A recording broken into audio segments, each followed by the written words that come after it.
이번 이야기는 또 현실 공포 이야기를 들려주실 우리 동네 꼬마님께서 찾아와 주셨습니다. 바로 만나보도록 하겠습니다. 안녕하십니까? 안녕하십니까? 잘 지내셨습니까? 동꼬님. 예? 오늘 제목이 저를 좀 흥분시키는 경향이 없잖아 있었거든요. 아유, 시작부터 부담을 이렇게 밀어주시네요. 아닙니다. 뭐 부담 안 가지셔도 되고요. 일단은 제목만 제가 먼저 이렇게 한번 말씀을 드려보고 싶지만 바로 네네. 나쁜 놈 대 미친 놈이에요. 나쁜 놈 vs 미친 놈. 네. 네, 맞습니다. 제목부터가 뭔가 느낌이 싹 옵니다. 지금 벌써. 그럼 바로 한번 출발을 해보도록 하겠습니다. 렛츠가! 기리십니다. 렛츠 기릿!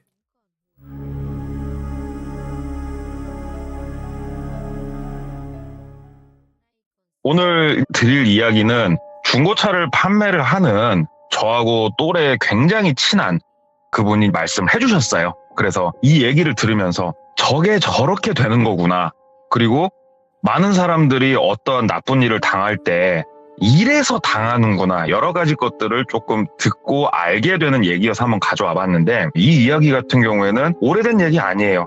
한 7년 전 얘기예요. 불과 7년 전에 일어났던 얘기고 그 인터넷에서 중고차를 검색을 해보시면은 이런 걸 보신 분이 분명히 있을 거예요. 이렇게 서로 부의를 하면서 자동차 앞에서 사진을 찍고 있고 맞아. 27살, 25살 무직, 신용상태 굉장히 안 좋으신데 전액 할부에 여유자금까지 대출 완료 해서 인증샷을 찍고 있는 사진들 간혹 보셨을 거예요. 있어요. 이거를 저희 업종에 있는 사람들이 그 사진을 뭐라고 표현하냐면 영정사진이라고 저희가 표현을 해요. 끝났다. 쟤는 인생 끝났다. 근데 그 생각을 한번 해봤어요. 저도 작년부터 법이 바뀌어서 정식으로 교육을 받고 대출 관련된 걸 중개할 수 있는 그런 사람으로서 생각을 해보면 도대체 왜 저런 어린 친구한테 신용도 좋지 않고 재산도 없는 친구한테 저 큰 돈을 뭘 믿고 빌려주는 걸까? 이해가 되질 않는다. 이 생각을 저도 많이 해봤었거든요. 그래서 이거에 관련해가지고 그 사람한테 물어봤죠. 이게 어떻게 해서 돈이 나가는 거냐? 어디서 나가는 거냐? 그랬더니 얘기를 해주더라고요. 그래서 이 이야기 같은 경우에는 천안보다 위의 지역에서 있었던 일이에요. 그리고 주인공의 이름을 그냥 똘비라고 표현을 한번 해보고 이 똘비는 중고차에 몸담고 있는 30대 초중반의 남성이에요.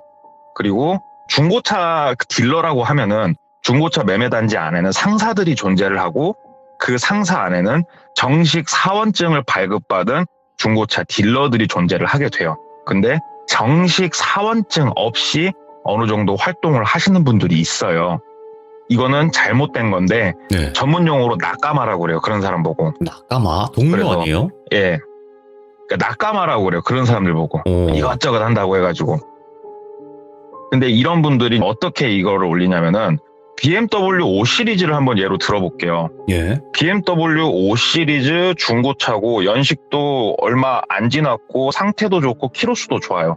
이런 차를 광고를 때리는데 허위 광고가 아니에요. 실제 있는 차량이고 거래되는 가격보다 조금 더 높은 가격에 이걸 올려요. 그러면서 밑에 신용이 좋지 않으신 분, 나이가 어리신 분 대출 100% 뚫어드립니다.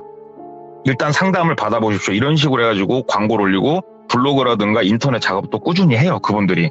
그래서 보통은 좀 젊은 분들이 여기에 많이 걸려요. 이 덫에. 그래서 이제 어떤 고객이 연락이 왔대요. 신용 상태도 내가 썩 좋지 않다. 그리고 지금 하고 있는 일은 밤에 웨이터 일을 좀 하고 있다. 근데 차를 한 대 사고 싶은데 나도 이 차를 구매할 수 있냐. 그래서 구매하실 수 있습니다. 똘비 얘기를 했죠. 이리 오시라고. 오셔서 얼굴 보고 대화를 좀 하시고 내가 말씀을 드리는 게 편하다. 그래서 또 왔대요. 그 고객이. 그래서 앉혀놓고 얘기를 하는 거예요. 일반적인 방법으로는 대출이 안 나오고 자 1금융권 뭐 우리은행, 신한은행 당연히 안 나오고 2금융권, 저축은행, 캐피탈 안 나오고 3금융권, 뭐 리드코프 뭐 이런 데 있지 않습니까? 안 나오고 결국은 4금융 개인적으로 돈을 돌리시는 분들의 돈을 네가 써야 되는데 그쪽으로는 내가 뚫어주겠다. 불법적인 거 아니다. 차용증을 쓰고 돈을 빌리는 거다. 근데 이분들도 뭔가 믿음이 있어야 될 거 아니냐. 그러니까는 지금 웨이터 생활하고 있다는 거 좀 증명해 줄 수 있는 거 뭐라도 하나, 사진이 됐건 뭐가 됐건 하나 가져오시고, 차값이 5천이었다고 그러더라고요. 예를 들어보는 거예요. 이거는 그 예를 드는 거예요. 자, 차값이 5천이에요, 사장님. 그러면 10% 500만 원은 준비를 하십시오. 그래야 이게 도와드릴 수 있습니다. 그러면 이쯤 돼서 여기 오신 분들 같은 경우에는 뭐 월급에 주변 지인에 뭐에 아무튼 해가지고 500을 10% 정도를 만들어서 온대요. 기가 막히게 진짜로 짧은 시간 안에. 그럼 딱 만들어서 오면 그때부터 작업을 시작을 하는 거예요. 자, 10% 500을 더 갖고 오셨는데 솔직히 이게 우리도 신용도 낮으시고 우리가 거래를 하기 위해서는 10% 정도는 돈이 더 들어와야 된다. 그래서 자동차 매매계약서에 차량 금액이 5,500으로 향상이 돼서 매매계약서를 작성을 하게 돼요. 5,500의 매매계약서 작성을 하고 500만 원은 들어왔고 이제 5천만 원만 어디선가 대출이 돼 돈이 들어오면 되는 거잖아요. 그러면은 여러 가지 서류 띨 거 말한 것들 다 띄어서 주면은 개인이 차량의 근저당 설정을 걸어버리고 5천만 원을 상사로 쏴버리는 거예요. 누군가가, 알 수 없는 누군가가. 그리고 금리는 절대 법의 테두리를 벗어나지 않아요. 이 당시에 최고 금리가 저도 이 얘기를 들으면서 알았는데 연이율 34.9%. 34.9%의 연이율로 5년 대출을 끊어줘 버려요. 그리고 옆에 써있는 그 한 멘트, 여유자금도 같이 빌려드립니다. 이게 왜 써있나 했더니 5천만 원짜리 차 기준이면 취득세가 300이 넘어요. 그러면 이 돈이 또 어디 있겠어요. 그래서 차를 구매할 수 있게 취득세에다가 반드시 이쪽에서 원하는 제일 큰 게 뭐냐면은 자동차 보험을 자차를 넣을 것이에요. 그래서 이 나이대 분들이 보험을 가입을 하려면 굉장히 비싸거든요. 그래서 이런 돈들까지 다 뭉뚱그려가지고 대출이 들어오는 거예요. 그래서 그쪽 상사 사무실에서 보험부터 시작해서 다 도와줘요. 가입할 수 있게. 그래서 차량을 인도해서 실제로 내보내드려요. 그러면 고객은 물론 저당이 있긴 하지만 그리고 그쪽에서 차용증을 쓸 때 여러 가지 조건부에 대해서 내가 확인을 하고 서명을 하고 공증도 받고 그렇게 해서 차를 갖고 나와서 무서운 줄 알아야 되는데 너무너무 신나하는 거예요. 이 고객은. 내가 드디어 수입차를 샀어. 와, 가오 산다, 가오 사러. 막 아는 친구들 전화해서 밥 한번 먹자, 술 한번 먹자, 드라이브 한번 하자. 막 차 자랑하고 다니는 거예요. 그러면 이쪽 업체에서는 그냥 기다리는 거예요. 가만히 기다려요. 다음 달 돈을 찍는 달이 왔어요. 가만히 기다린대요. 돈이 들어왔네. 보통은 통상적으로 6개월은 잘 들어온대요. 보통은. 이 6개월이 딱 대부분 기점이래요. 6개월이 딱 넘어가서 하루가 딱 밀리는 순간 야, 걸렸다. 시작하자. 하고 준비를 한대요. 자, 오늘은 하루가 밀렸어요. 다음 달은 여지없대요. 일주일 열흘 밀려버린대요. 왜 그러냐면은 지금 5천만 원 기준으로 했을 때 34.9%면 한 달에 거의 177만 원씩 내야 돼요, 돈을. 어머, 예. 감당이 힘든 거죠. 이 친구 입장에서. 그러니까 기다렸다가 딱 이렇게 열흘 이렇게 밀리면은 이쪽 사람들이 전화하고 바로 찾아가요. 그냥 바로 찾아가서 이제 뭘 요구를 하냐. 차부터 내놔라. 이게 말이 안 되는 것 같지만 여긴 은행이 아니에요. 우리는 차용증을 쓰고 차용증에 써있는 내용 그대로 하는 거예요.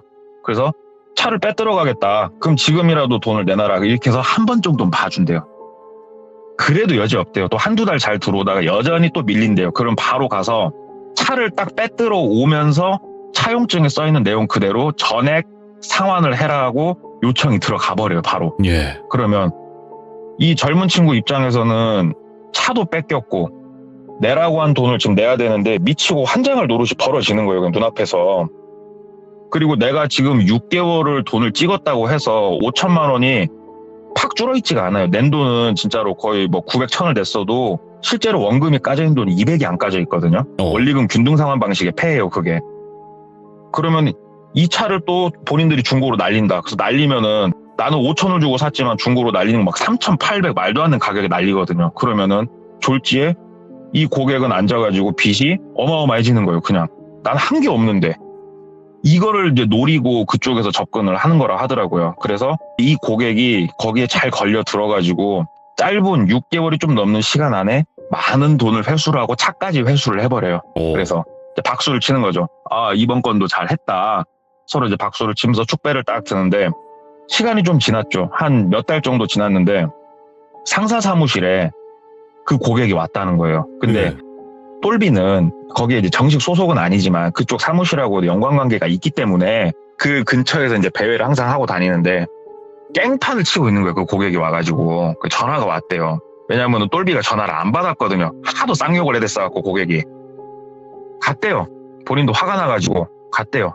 가가지고 뭐한 짓이냐고 그랬더니 사기꾼 새끼, 악마 같은 새끼, 사람 인생을 이렇게 짓밟아도 되는 거냐? 네가 나보다 나이도 더 먹고 이런 자동차 쪽 밥을 먹고 있으면은 사람이 잘못될 것 같으면은 가운데서 네가 나서서 이런 거는 안 된다 막아줘야 되는 게 사람의 도리 아니냐? 네가 내 인생 책임져라. 나 너 죽여버릴 거다. 하고 막 거기서 막 책상을 뒤엎고 젊은 친구가 난동을 피운 거예요. 그래서 똘비가 뒷목을 잡고 바깥으로 나갔대요. 끌고 나가가지고 딱 벽에다 밀쳐놓고 야 이 새끼야 내가 법을 어긴 게 뭐가 있어? 법정 최고의자 내가 어겼어? 그랬더니 처음에 500 받은 돈 막 얘기하는데 야 거래계약서 봐봐. 차값이 얼마야? 5,500이잖아. 나는 몰라. 도대체 내가 뭘 잘못했냐 너한테 법적으로. 야 고소해. 나는 무고죄로 너 고소하려니까. 나는 법을 어긴 게 단 하나도 없어. 못 지킨 건 너지 이 새끼야. 그래놓고서 야 내가 너 지금이라도 이자라도 탕감해주고 내가 말하면 다 해줄 수 있어.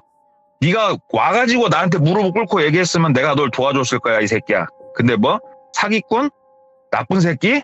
그리고 나를 이렇게 몰아 네가?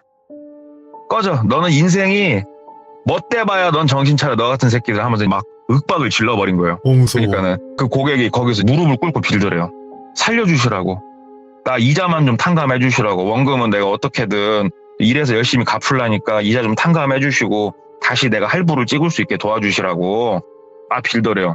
근데 이건 불가능하고 어차피 똘비 영역이 아닌데 그냥 한 소리예요 그게. 예. 나는 너 같은 새끼 도와주고 싶은 의사도 없고 처음부터 네가 그럼 무릎을 꿇고 나한테 빌든가 막 뭐라고 하니까는 울면서 또 가더래요 고객이. 그래갖고 됐다 이제 윽박 좀 질러놨으니까 괜찮겠지 하는데 또 한 1, 2주 지나니까 또 온 거예요 사무실에. 와가지고 승질을 냈다가 무릎을 꿇고 빌었다가 이거를 반복을 딱 3번을 하더래요. 딱 3번을 하는데 이상한 짓을 고객이 또 와서 하고 있는데 이제 똘비도 노이로제에 걸리죠.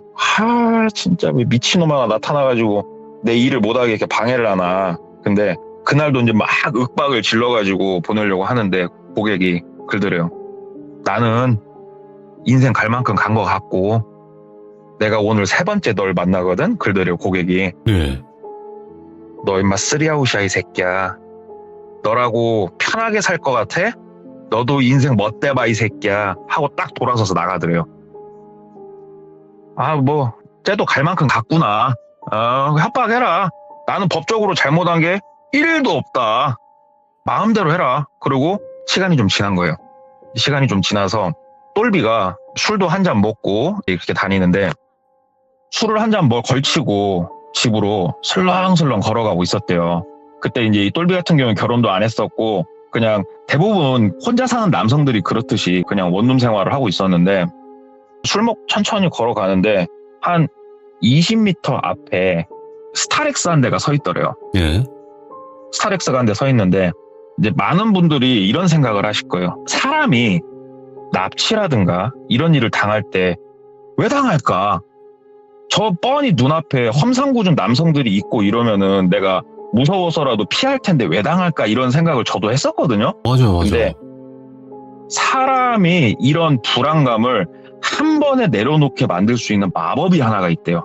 남자가 됐건 여자가 됐건 얼굴이 험상궂게 생겼던 손에 이걸만 잡고 있으면은 사람들이 방어심을 무너뜨린대요. 이게 뭐냐면은 어린아이.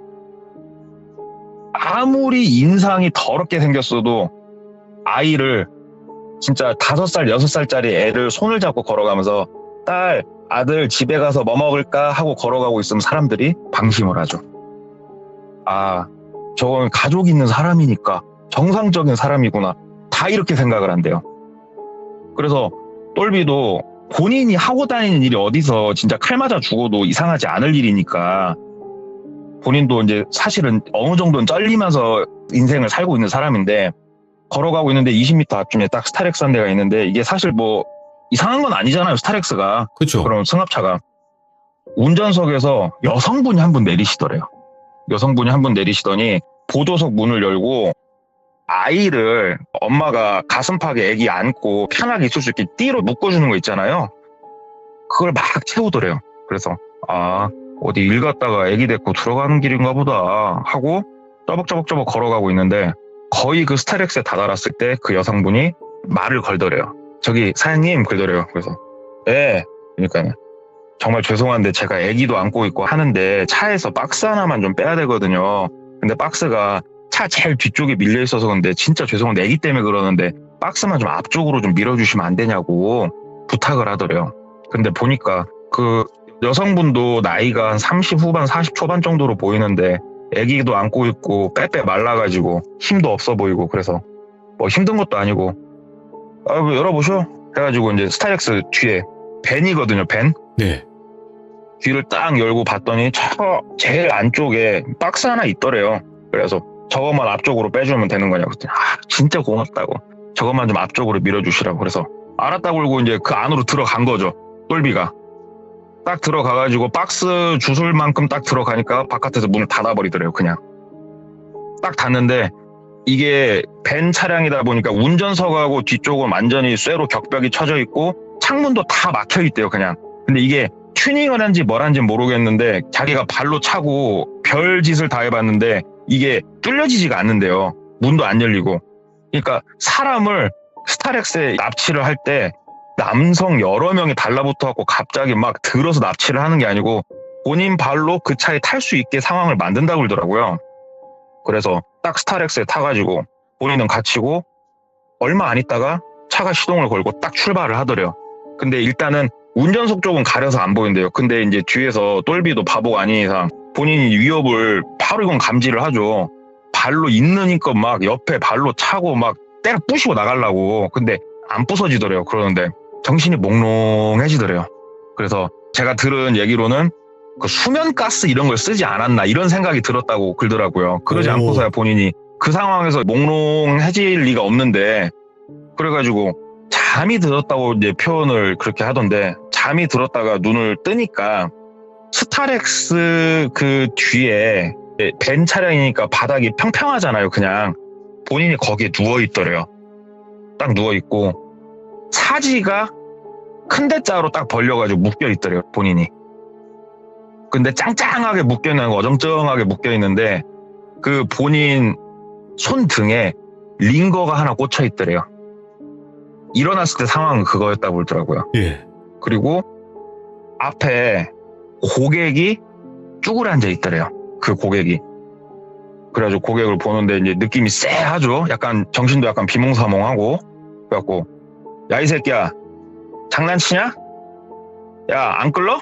하고 막 뭐라고 하니까 안 끌러줄 거야. 내가 말했지 나만 안 간다고. 근데 생각을 내가 깊게 해봤는데 너는 가고 나는 잘 살 거야. 그러더래요.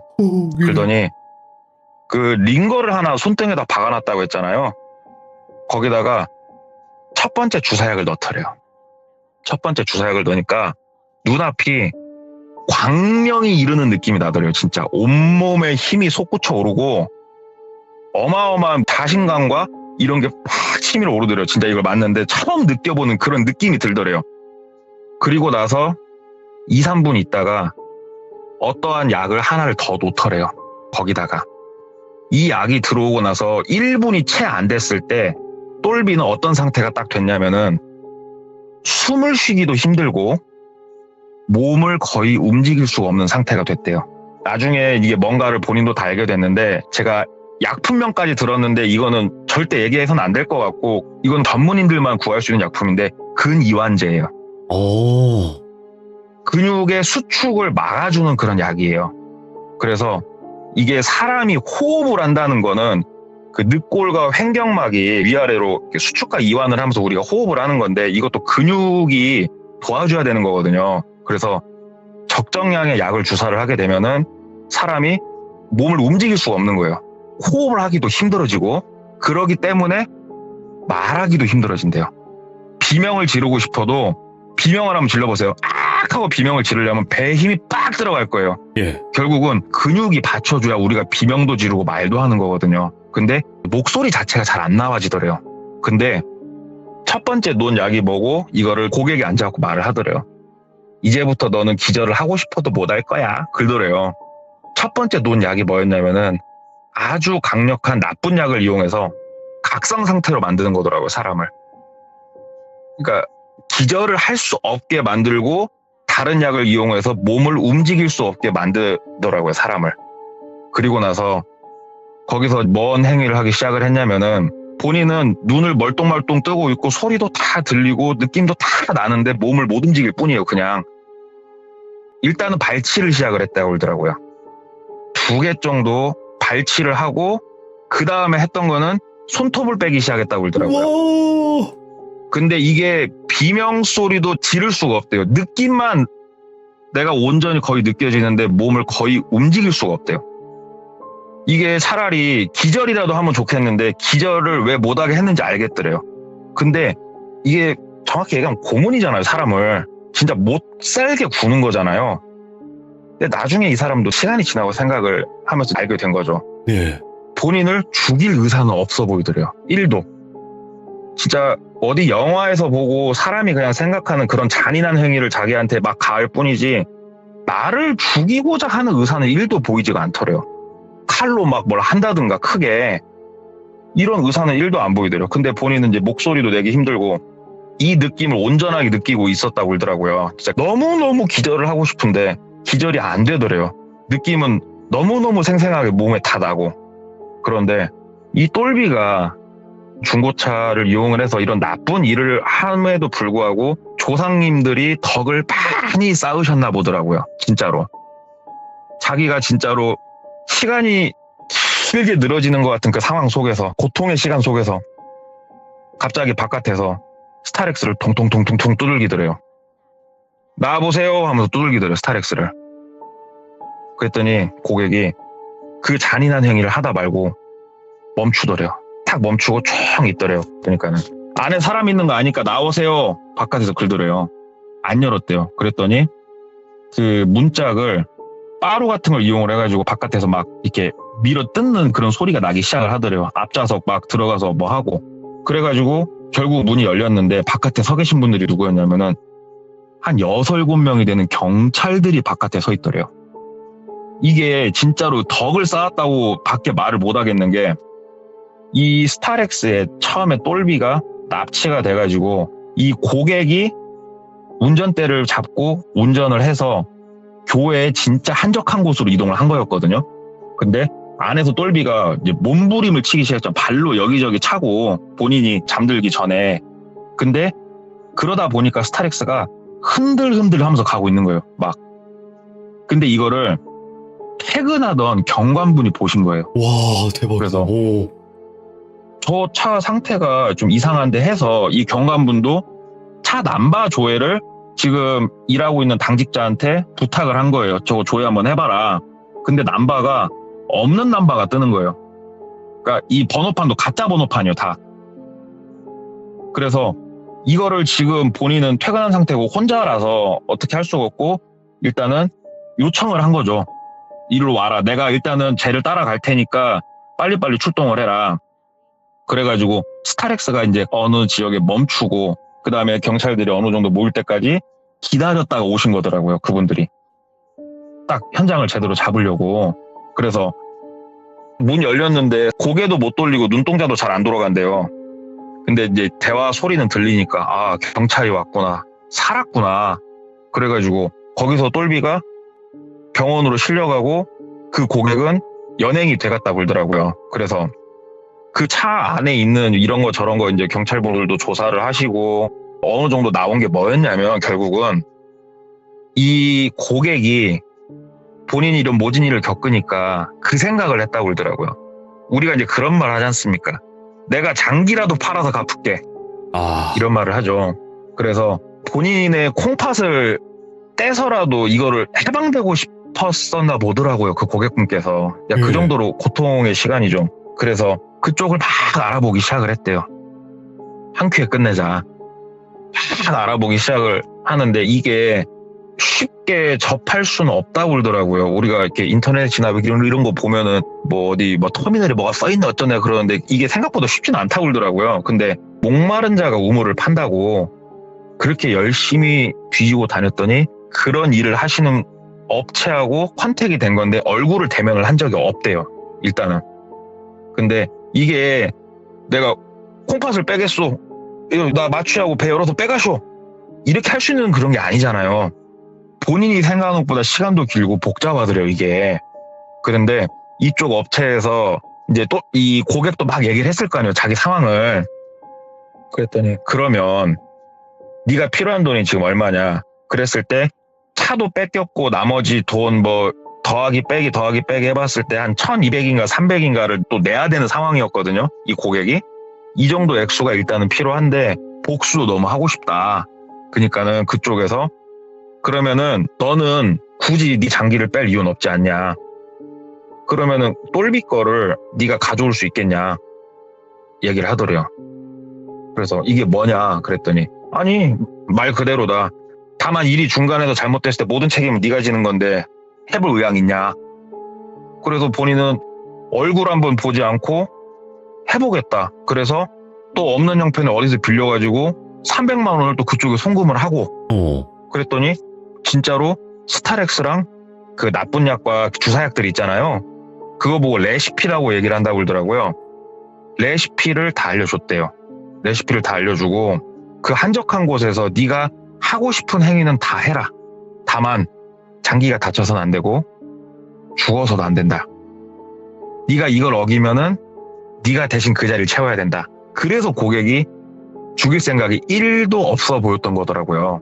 그래서 거기서 나쁜 짓을 본인이 하고 싶은 만큼 분을 푼 다음에 연락을 취하면 그쪽에서 와서 그 스타렉스 차를 가지고 떠나는 거예요. 돈을 입금을 해주고. 그러니까는 잡히긴 잡혔는데 고객이 이 나쁜 업체 사람들이 누구고 뭔지를 알 수가 없대요. 차 번호판도 가짜, 차대 번호로 조회하려고 해도 말소된 차, 아무것도 알 수가 없더래요. 그래가지고 어디 업체에서 이런 걸 컨택을 해가지고 이런 일을 벌였는지 모르겠는데 이 고객의 이런 사정을 듣고 이 고객을 이용을 해서 똘비를 데려가려고 했던 이런 일이 있었다고 그러더라고요. 예. 그래서 저는 단순히 그냥 처음에는 궁금해서 물어봤던 거였어요. 아까 제가 소위 말하는 영정사진이라고 표현을 했던 그 일이 예.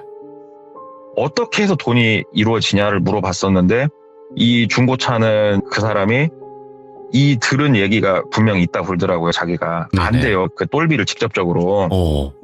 그래서 이런 일을 겪었고 그리고 사람이 납치를 당할 때 어떻게 당하는지에 대해서도 좀 디테일하게 얘기도 들을 수 있었고 그리고 어차피 말이 나온 김에 저도 들은 거를 또 한번 말씀을 드려보자면 네. 특히 해외나 이런 곳에서 한국에서도 어느 정도 있다고 저도 얘기는 들었는데 장기를 이제 나쁜 사람들이 날 납치하면 이걸 뺄 거 아니에요. 나를 예. 이제 죽일 거 아닙니까? 네. 내가 합법적으로 아버지가 몸이 편찮으셔서 뭔가 이식 수술을 하려고 해요. 그러면 정상적으로 내 몸에 뭔 약을 먼저 처음에 넣고 마취도 하고 또 나를 살려내야 될 거니까 이식 수술하고 예. 그렇게 이루어지지만 거기에 끌려가서 작살이 날 때는 아까 말씀드린 근유환제 있죠. 네. 그것만 논다고 그러더라고요. 저한테는 알려주신 약이 있는데 이걸 말씀드리면 네. 또 어떻게 될지 모르는 거니까. 그 약만 거의 이용을 한다고 그러더라고요. 예. 그러면은 사람이 멀쩡하게 다 느끼는 상태에서 그런 행위들이 일어나는 거 아니에요? 쉬운 얘기로 본인 의식이 끊어질 때까지. 그쵸. 그걸 들으니까 진짜 막 소름 돋는 거예요. 오. 그래서 착하게 살고 그런 류의 근처는 가지도 말고 너한테 진짜 억한 마음 살 일도 크게 하지 말자. 아. 좀 이제 그런 생각을 할 수 있는 얘기를 좀 들었는데 오늘 와. 내용은 좀 막 무섭고 스펙타클 하다기보다 진짜로 좀 주변에서 일어나고 있는 우리 귀족님들도 이런 거에 방심하지 말고 좀 조심하셔라 라는 취지로 한번 얘기를 가져와 봤어요. 아니, 우리 주변에서 이런 일이 일어나고 있다는 거죠. 그쵸. 저도 그냥 처음에는 이런 진짜 사람이 뭘 빼가고 이런 얘기를 듣고자 그 중고차는 그 사람한테 물어본 게 아니었어요, 진짜로. 네네. 저는 그 V를 그리면서 어떻게 저 사람한테 대출이 될 수 있지가 궁금했을 뿐이에요, 처음엔 저도. 오. 근데 야. 결국은 이어지고, 그래서 제가 아까 제목을 대출해준 사람을 전 나쁜 놈이라고 표현을 했고, 그 대출을 받아서 이런 식으로 또 메꾸려고 했던 미친놈 고객, 미친놈이라 생각을 했고, 그래서 나쁜 놈인데 미친놈이었어요. 야, 이거는 그러니까 충분히 있을 수 있는 일이에요. 왜냐면 일단 돈꽃님의 이야기가 어떤 분들은 간혹 그래요. 아, 이게 무슨 말도 안 된다, 이런 일이 어딨냐, 살기 좋다, 이러신 분도 있는데, 여러분들이 생각하는 것처럼 세상은 아름답지 않습니다. 진짜로. 아니 저도 진짜로 이렇게 주변을 이제 물어보고 다니는 게 좀 습관이 됐어요. 처음에 제가 시들모 참여했을 때는 무서운 얘기 없어요? 이런 질문을 하고 많이 다녔거든요. 네. 지금은 질문을 좀 바꿨죠. 살면서 이상했던 일 없어요? 이쪽으로 좀 바꾸니까 얘기들이 막 나와요. 질문을 바꿔야 되더라고요. 무서운 얘기 없어요? 그럼 다들 귀신을 생각하더라고요. 제 질문을 듣는 사람들이. 맞아요. 근데 뭐 살면서 좀 이상했던 일 없었어요? 시겁했던 일 없었어요? 이렇게 질문을 바꿔보니까 이야기들이 툭툭 튀어나오더라고요. 근데 진짜로 돈꽃님께서는 또 현실 공포를 널리 알리는 데 있어서 정말 큰 앞장을 서고 계십니다. 그러니까 앞으로도 그 질문 전환을 더 한번 꼬아서 한번 해보세요. 아니, 사람이 무섭지 않나요? 이러면서 왜? 이러면서, 사람이 무섭잖아요. 그러면 이제 사람 무서운 이야기를 꺼내실 거 아니에요? 근데 영업을 하시는 분이라면 불특정 다수한테 많이 느낍니다, 진짜로. 생각보다 진짜 많은 분들이 진짜로 멀쩡하게 회사 다니시는 분들, 공장 다니시는 분들 되게 멀쩡해 보시는 분 많죠. 많은 사람을 만나다 보면 실제로 아 되게 정상인인데 정상인이 아닌 사람들이 많구나를 진짜 알게 돼요. 맞아요. 저도 익히 제 친구한테 들어서 알고 있습니다. 제 친구도 이제 그런 일을 하는데 인류애가 점점 없어지고 있다, 이렇게 얘기를 하더라고. 아무튼 공감합니다. 네, 동네 꼬마님 너무너무 감사드리고 앞으로는 좋은 소식만 들려주시면 참 좋긴 한데 이게 또 동네 꼬마님의 업이에요. 감사합니다. 감사합니다. 네, 고맙습니다. 그치. 근데 항상 그랬어요. 동네 꼬마님이 얘기한 게 아니 저게 진짜 있어? 했는데 뉴스에 나오고. 그러니까 세상은 진짜 여러분들이 보는 것만큼 아름답지는 않고요. 정말 소름 끼치는 일들은 지금도 우리가 지금 방송을 듣고 있는 이 시간에도 벌어지고 있습니다. 그러니까 항상 조심하는 그 마음을 가지고 항상 또 경계를 하고 조심해서 나쁠 건 없다, 이렇게 생각을 하고 있습니다. 시청해주신 모든 분들 감사드립니다. 고맙습니다. 자, 이번 이야기는 시청자 노바님께서 이야기를 들려주실 겁니다. 노바님은 오늘 해주실 이야기가 남자친구분이 계신데 남자친구분께서 정말 귀신에게 좀 많이 시달리셨던 것 같아요. 그래서 오늘 그 사연을 들려주시려고 합니다. 바로 만나보도록 할게요. 네, 여보세요? 아, 노바님 안녕하세요. 아, 네, 안녕하세요, 델빈님. 잘 들리시죠? 아, 네, 잘 들립니다. 야, 오늘 노바님께서 처음으로 참여를 해주셔서 너무 감사드리고, 일단은 한 가지 좀 궁금한 점이 있었어요. 아, 네, 말씀하세요. 저에게 말씀해 주시기로는 남자친구분께서 귀신에게 좀 많이 시달렸던 이야기라고 해주셨어요. 네. 근데 남자친구 본인이 얘기를 안 하시고 노바님이 해주시는 이유가 따로 있으신지 궁금하기도 해서요. 아, 네. 이게 남자친구가 좀 고양이에요, 굉장히. 고양이요? 네, 고양이에요. 굉장히 낯선 사람들 전혀 안 보고 사람들 보는 걸 싫어해요. 고양이 키우셔서 아실 거예요. 고양이. 네, 그래서 네가 직접 하면 어때라고 하니까 절대 싫어, 내버 이러길래 그냥 알겠어 라고 하고 제가 하게 됐어요. 아, 그런 이유로 그냥 수줍어서. 사회성 결여? 약간 수줍다고 하죠 뭐. 네. 아, 그렇죠. 그래서 네. 근데 이게 저거 내용을 살짝 보니까 좀 꽤나 심각했던 내용 같아요, 당시에. 네, 근데 이제 물어보니까는 이런 자잘한 일들이 50가지가 넘는다고 하시더라고요, 남자친구가. 네, 그래서 제가 기억나는 것들만 적어보고 그리고 이제 적다 보니까는 조금 수정된 부분도 있을 거예요. 다시 한번 재차 물어보고 정확하게 적느라. 그렇습니다. 알겠습니다. 그럼 도대체 어떤 일들을 겪어 오셨길래 또 이렇게 사연으로 만나게 되는지 바로 출발을 할게요. 렛츠고! 기리십니다. 렛츠 기릿!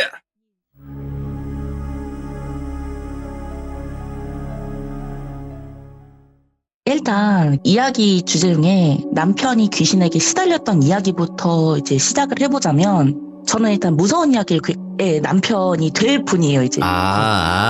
그 예비 네. 남편. 그쵸. 그래서 같이 지내고 생활하고 있어서 네. 일단 제가 무서운 이야기를 굉장히 많이 좋아해요.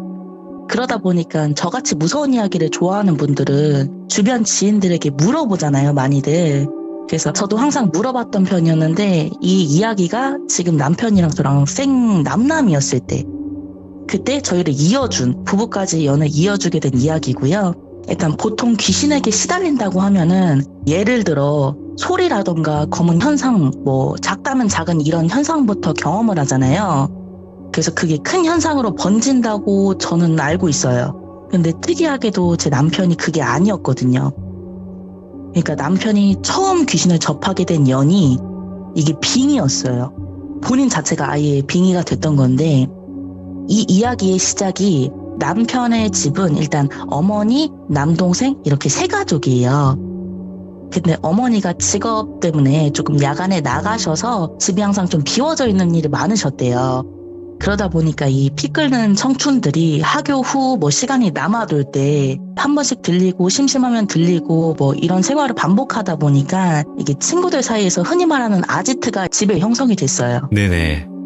남편은 현재 28살이고 저는 27인데 시발점이 됐던 시기가 18살이었어요, 남편이. 고등학교 2학년 남편의 생일이었어요. 그날도 이제 남편 생일이라고 하다 보니까 선배들이나 이제 친구들 전부 불러서 오손도손 놀고 있다가 대망의 생일빵 시간이 온 거죠. 참고로 남편 말에 따르면 선후배 군기가 조금 심했대요, 굉장히. 때리는 거는 뭐 절대 그러면 안 되는데 그쪽에서 자리 잡힌 문화처럼 되어 있고 그러니까 한 살 차이 나는 선배인데 새벽 3시, 4시에 부르면은 바로 달려 나가야 되고 약간 이 정도로. 그러니까 약간 까라면 까라는 식이라서 그때도 선배가 생일빵을 하자고 하니까 이게 군말 없이 맞아야 되는 게 어쩔 수 없는 그곳의 암묵적인 룰 같은 거였어요.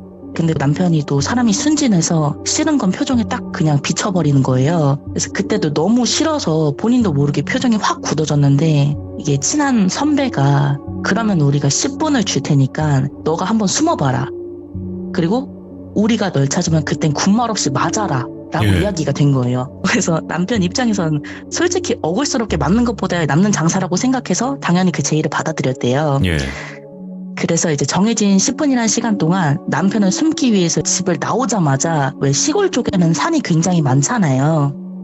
그래서 바로 보이는 뒷산으로 그냥 들어가서 숨었대요. 급하니까. 근데 남편 입장 쪽에서 먼저 말씀을 드릴게요.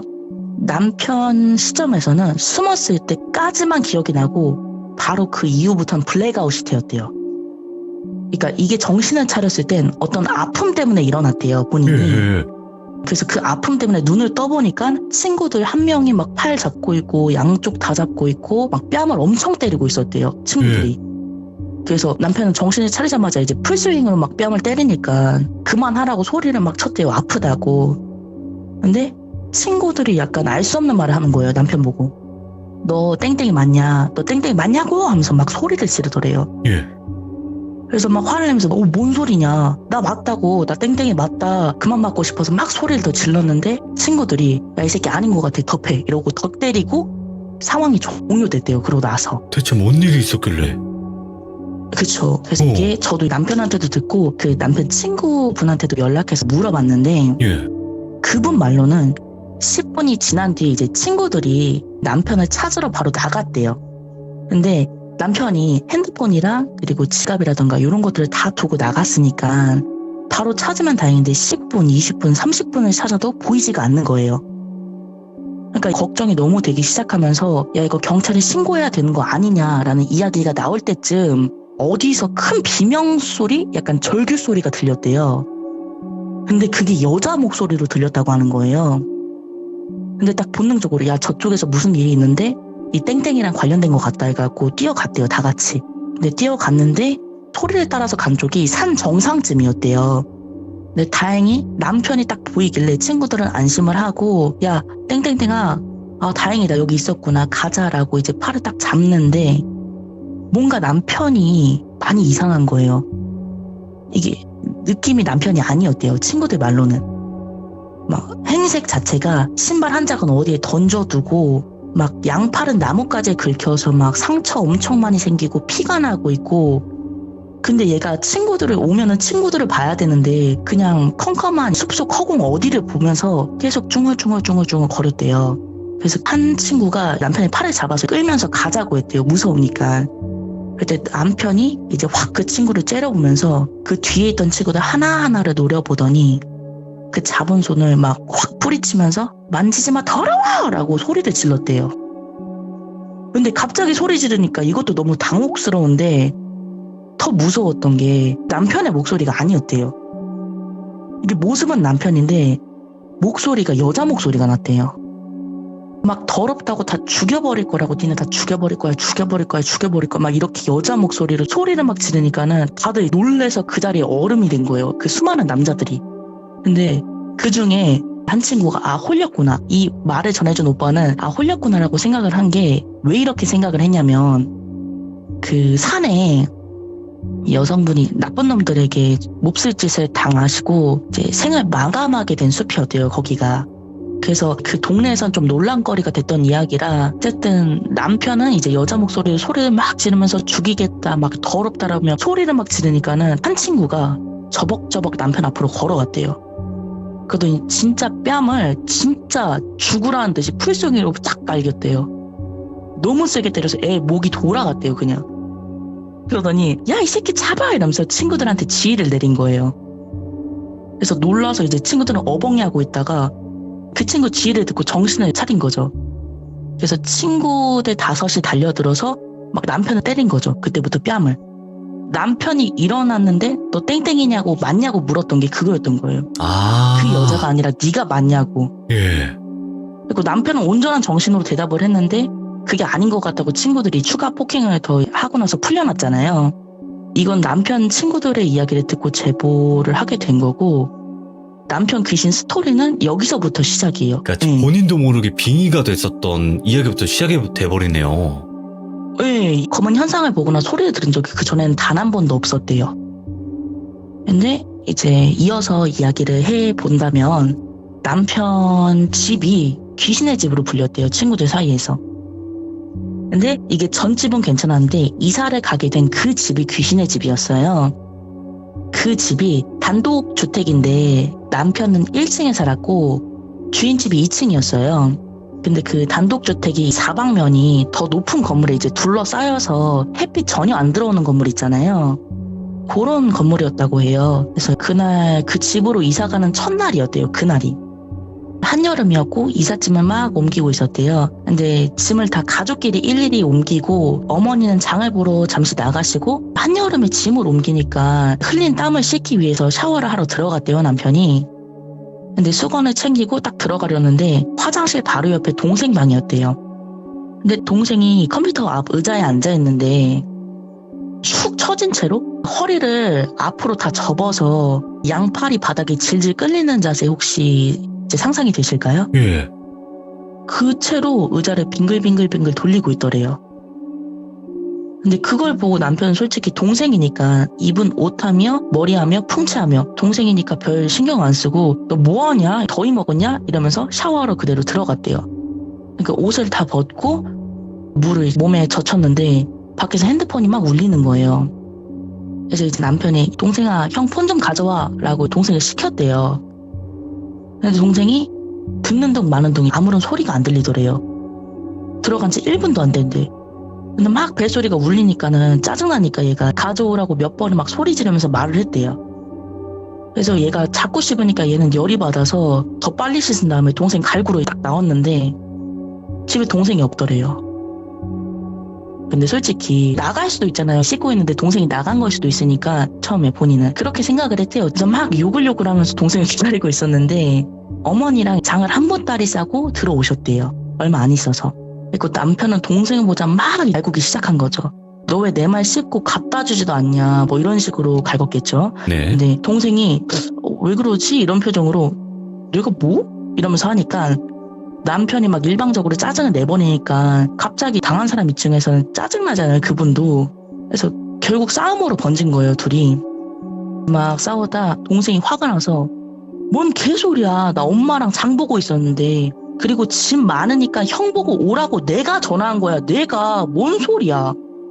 딱 이렇게 얘기를 하신 거예요. 남편이 소름이 갑자기 확 돋더니 아 구라치지 마 이러면서 무서우니까 괜히 욕하고 이제 확인하려고 폰을 열었어요. 근데 진짜 동생 번호로 와 있는 거예요. 근데 남자친구가 곰곰이 생각을 해보니까 옷도 체형도 다 동생이었는데 자기가 얼굴을 확인을 못했다고. 아마 그거 실실 웃으면서 우리가 이렇게 될 거 알고 있었던 것 같다고. 그렇게 얘기하는데 소름이 확 돋는 거예요. 저는 막 귀까지 찢어져서 계속 의자를 빙글빙글 돌고 있었다는 걸 생각하니까 이게 너무 소름이 돋는 거예요. 저는. 근데 이런 잔잔한 이야기들이 진짜 너무 많아서 일단은 아까 동생을 위장한 그 존재 있었잖아요. 방금 얘기한 이 존재를 나중에 또 겪어요. 그 이야기는 이제 남편이 그때도 샤워를 하고 있었어요. 근데 수건이 없길래 또 동생한테 부탁을 한 거죠. 땡땡아 수건 좀 가져와라 이러면서. 근데 동생이 그 남자친구가 수건 좀 가져와라 하자마자 바로 형 하더래요. 위에서. 그래서 얘가 화장실 바로 옆에 있었나? 바로 옆이 동생 방이니까. 그래서 이런 다음에 물이 떨어지니까 위에를 못 보고 손만 뻗었대요. 이제 수건을 닫고 막 머리를 털면서 되게 빨리 갖다 주네 기특한 놈 막 이러면서 머리를 털고 있는데 동생이 저 멀리서 수건을 갖다 주는 거예요. 뭐야 수건 있었네 이러더래요. 이거 네가 갖다 준 거 아니야? 라고 하니까 아니 나 아닌데? 이러니까 둘이 갑자기 갑분싸가 온 거예요. 왜냐면 그 집에서는 그런 일들이 너무 많았거든요. 그래서 남편이 너무 무섭다 이러면서 그냥 넘겼대요. 이런 일들은 사실 너무 많다 보니까. 근데 또 다른 이야기는 이게 이사 간 후에도 남편 집 자체가 친구들 사이에서 여전한 아지트였대요. 네. 근데 어느 날은 친구가 남편 집에 놀러 왔는데 남편 집이 이제 단독 주택이다 보니까 대문이 있었어요.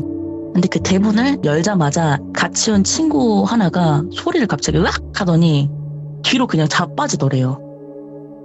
그래서 남편이 으악 하고 같이 놀란 거예요. 그러니까 소리를 지르니까 왜 그래 진짜 왜 그러냐고 하니까 그 친구가 말을 못하고 그 어디를 향해서 손가락 대면서 이러더래요.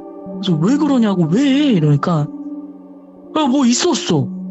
뭐가 이렇게 타고 올라갔어 하는데 애를 진정시키고 얘기를 들으니까 그 1.5층이라고 해야 되나? 네. 1층에서 2층 가는 계단 있잖아요. 근데 그 계단 밑에 그 계단 밑 벽 쪽에 남자가 거미처럼 매달려 있었대요. 팔다리 긴 남자가. 진짜 팔다리가 너무 긴 남자가 거미처럼 이렇게 딱 매달려 있다가 남편 친구하고 눈을 딱 마주치니까 팍 하고 2층으로 올라갔다라는 거예요. 그러니까 남편만 겪은 게 아니에요. 이 집에 와서부터는. 그리고 그 친구는 그걸 보고 소리를 지른 거고 어느 날은 남편이 여자인 친구랑 남자인 친구들이랑 다 같이 홈파티를 즐겼나 봐요. 다 같이 남편 집에서 잠을 잔 거예요. 근데 완전 새벽에 다들 자고 있을 때 갑자기 여자인 친구가 소리를 깍 하고 지르는 거예요. 그래서 놀라서 다 깼죠, 당연히. 놀라서 다 깼는데 여자인 친구한테 왜 그러냐 하니까 애가 양손을 이제 얼굴로 가리고 막 엉엉 울더래요. 말도 못하고 막 꺼이꺼이 하면서 왜 그러냐 계속 물어보니까 말도 못하고 막 진짜 꺽꺽하면서 울면서 냉장고 쪽을 손가락으로 가리키더래요. 이게 여자인 친구 말에 따르면 여사친이 새벽에 소변이 마려워서 화장실에 갔대요. 화장실에 들어가서 이제 해결을 하고 있는데 누가 문을 하고 두들기더래요. 그래서 당연히 이제 친구들인 줄 알고 나 있어 이렇게 얘기를 했는데 그 문이 잠겼는데 문 손잡이 강제로 돌리는 거 아시죠? 철컥철컥철컥 하면서 알죠. 막 돌리더래요. 그렇게 철컥철컥철컥 소리가 막 나니까 이게 문을 그렇게 돌리다가 거의 발로 차는 식으로 쾅쾅쾅 하면서 주먹으로 치는지 발로 치는지 그런 큰 소리가 막 들리더래요. 그래서 진짜 문이 부셔지겠구나 이렇게 느끼니까는 그 친구가 나가지도 못하고 안에서 얼음이 된 거예요. 그 여자인 친구가.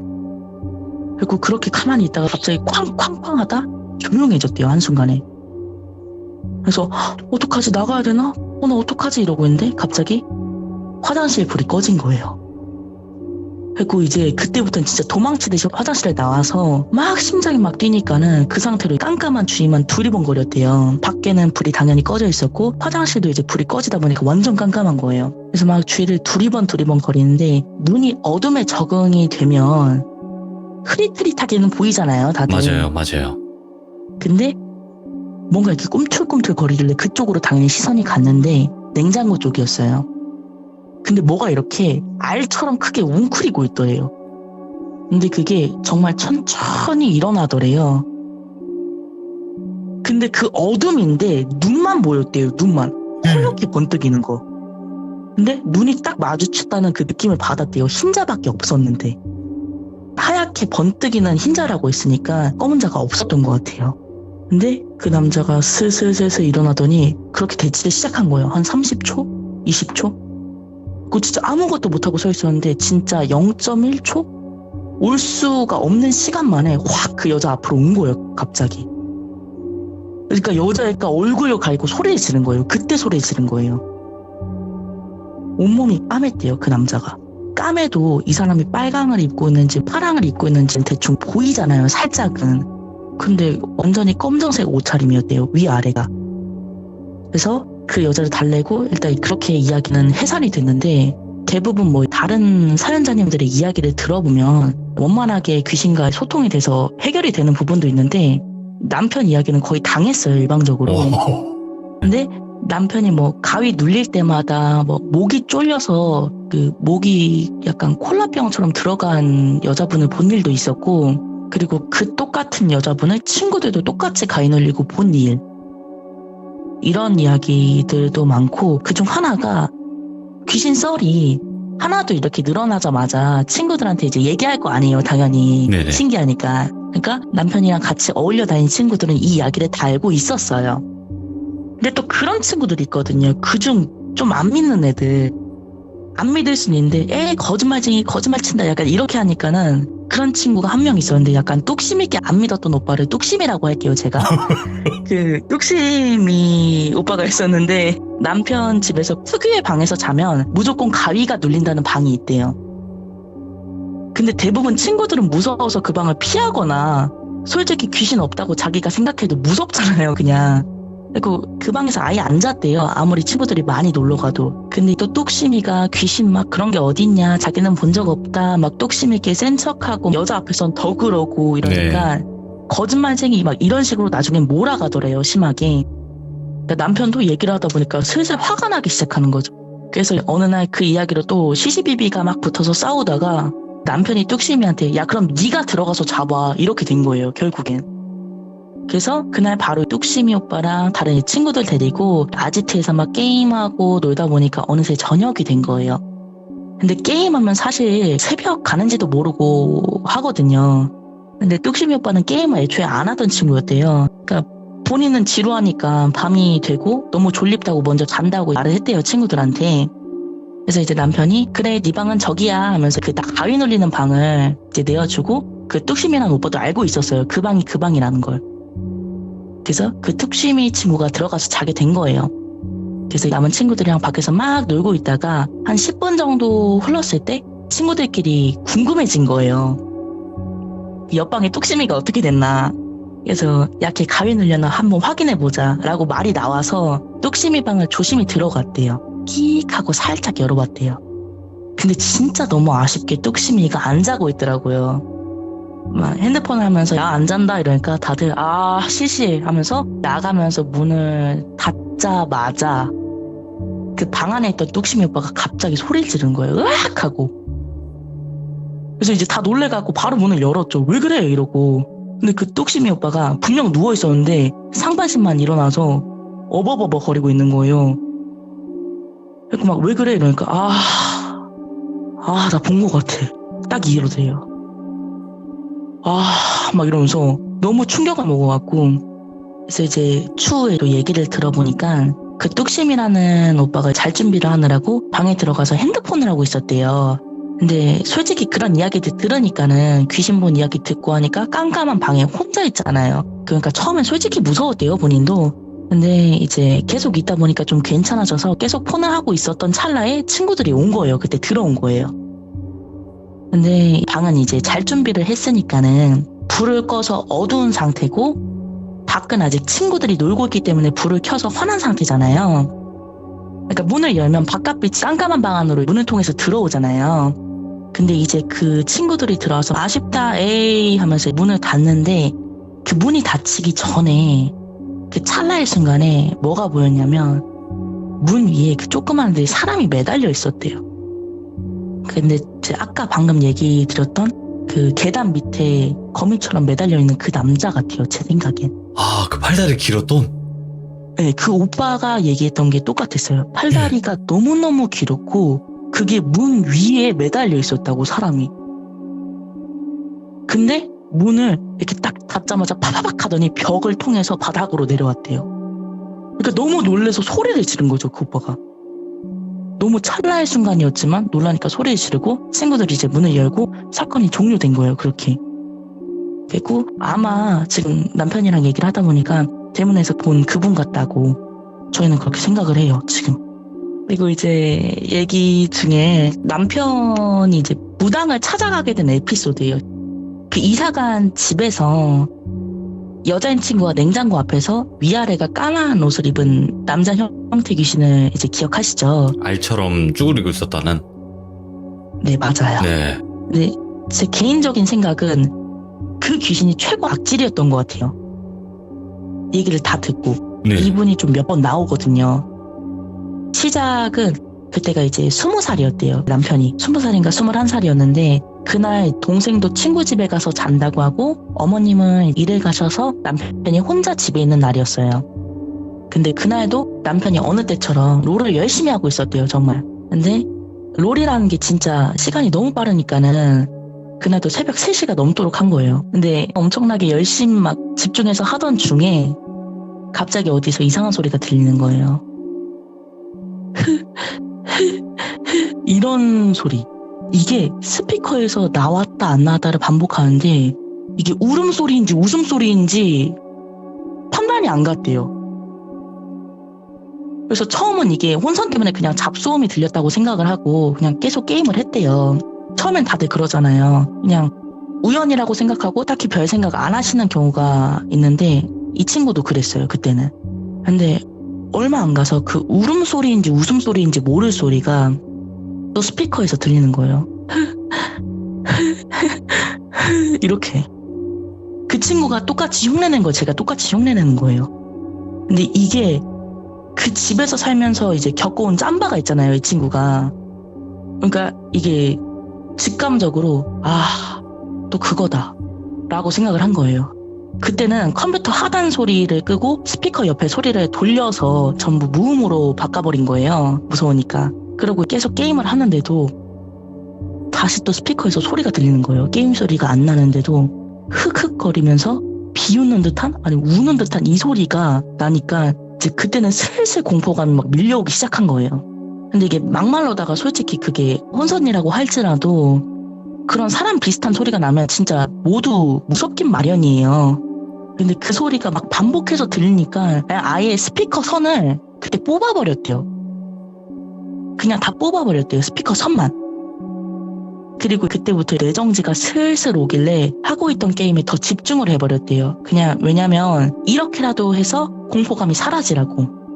그래서 막 그때부터는 긴장을 하면서 그냥 집중하려고 막 노력하고 있는 찰나에 선을 뽑아버린 그 스피커에서 그 소리가 또 들렸대요.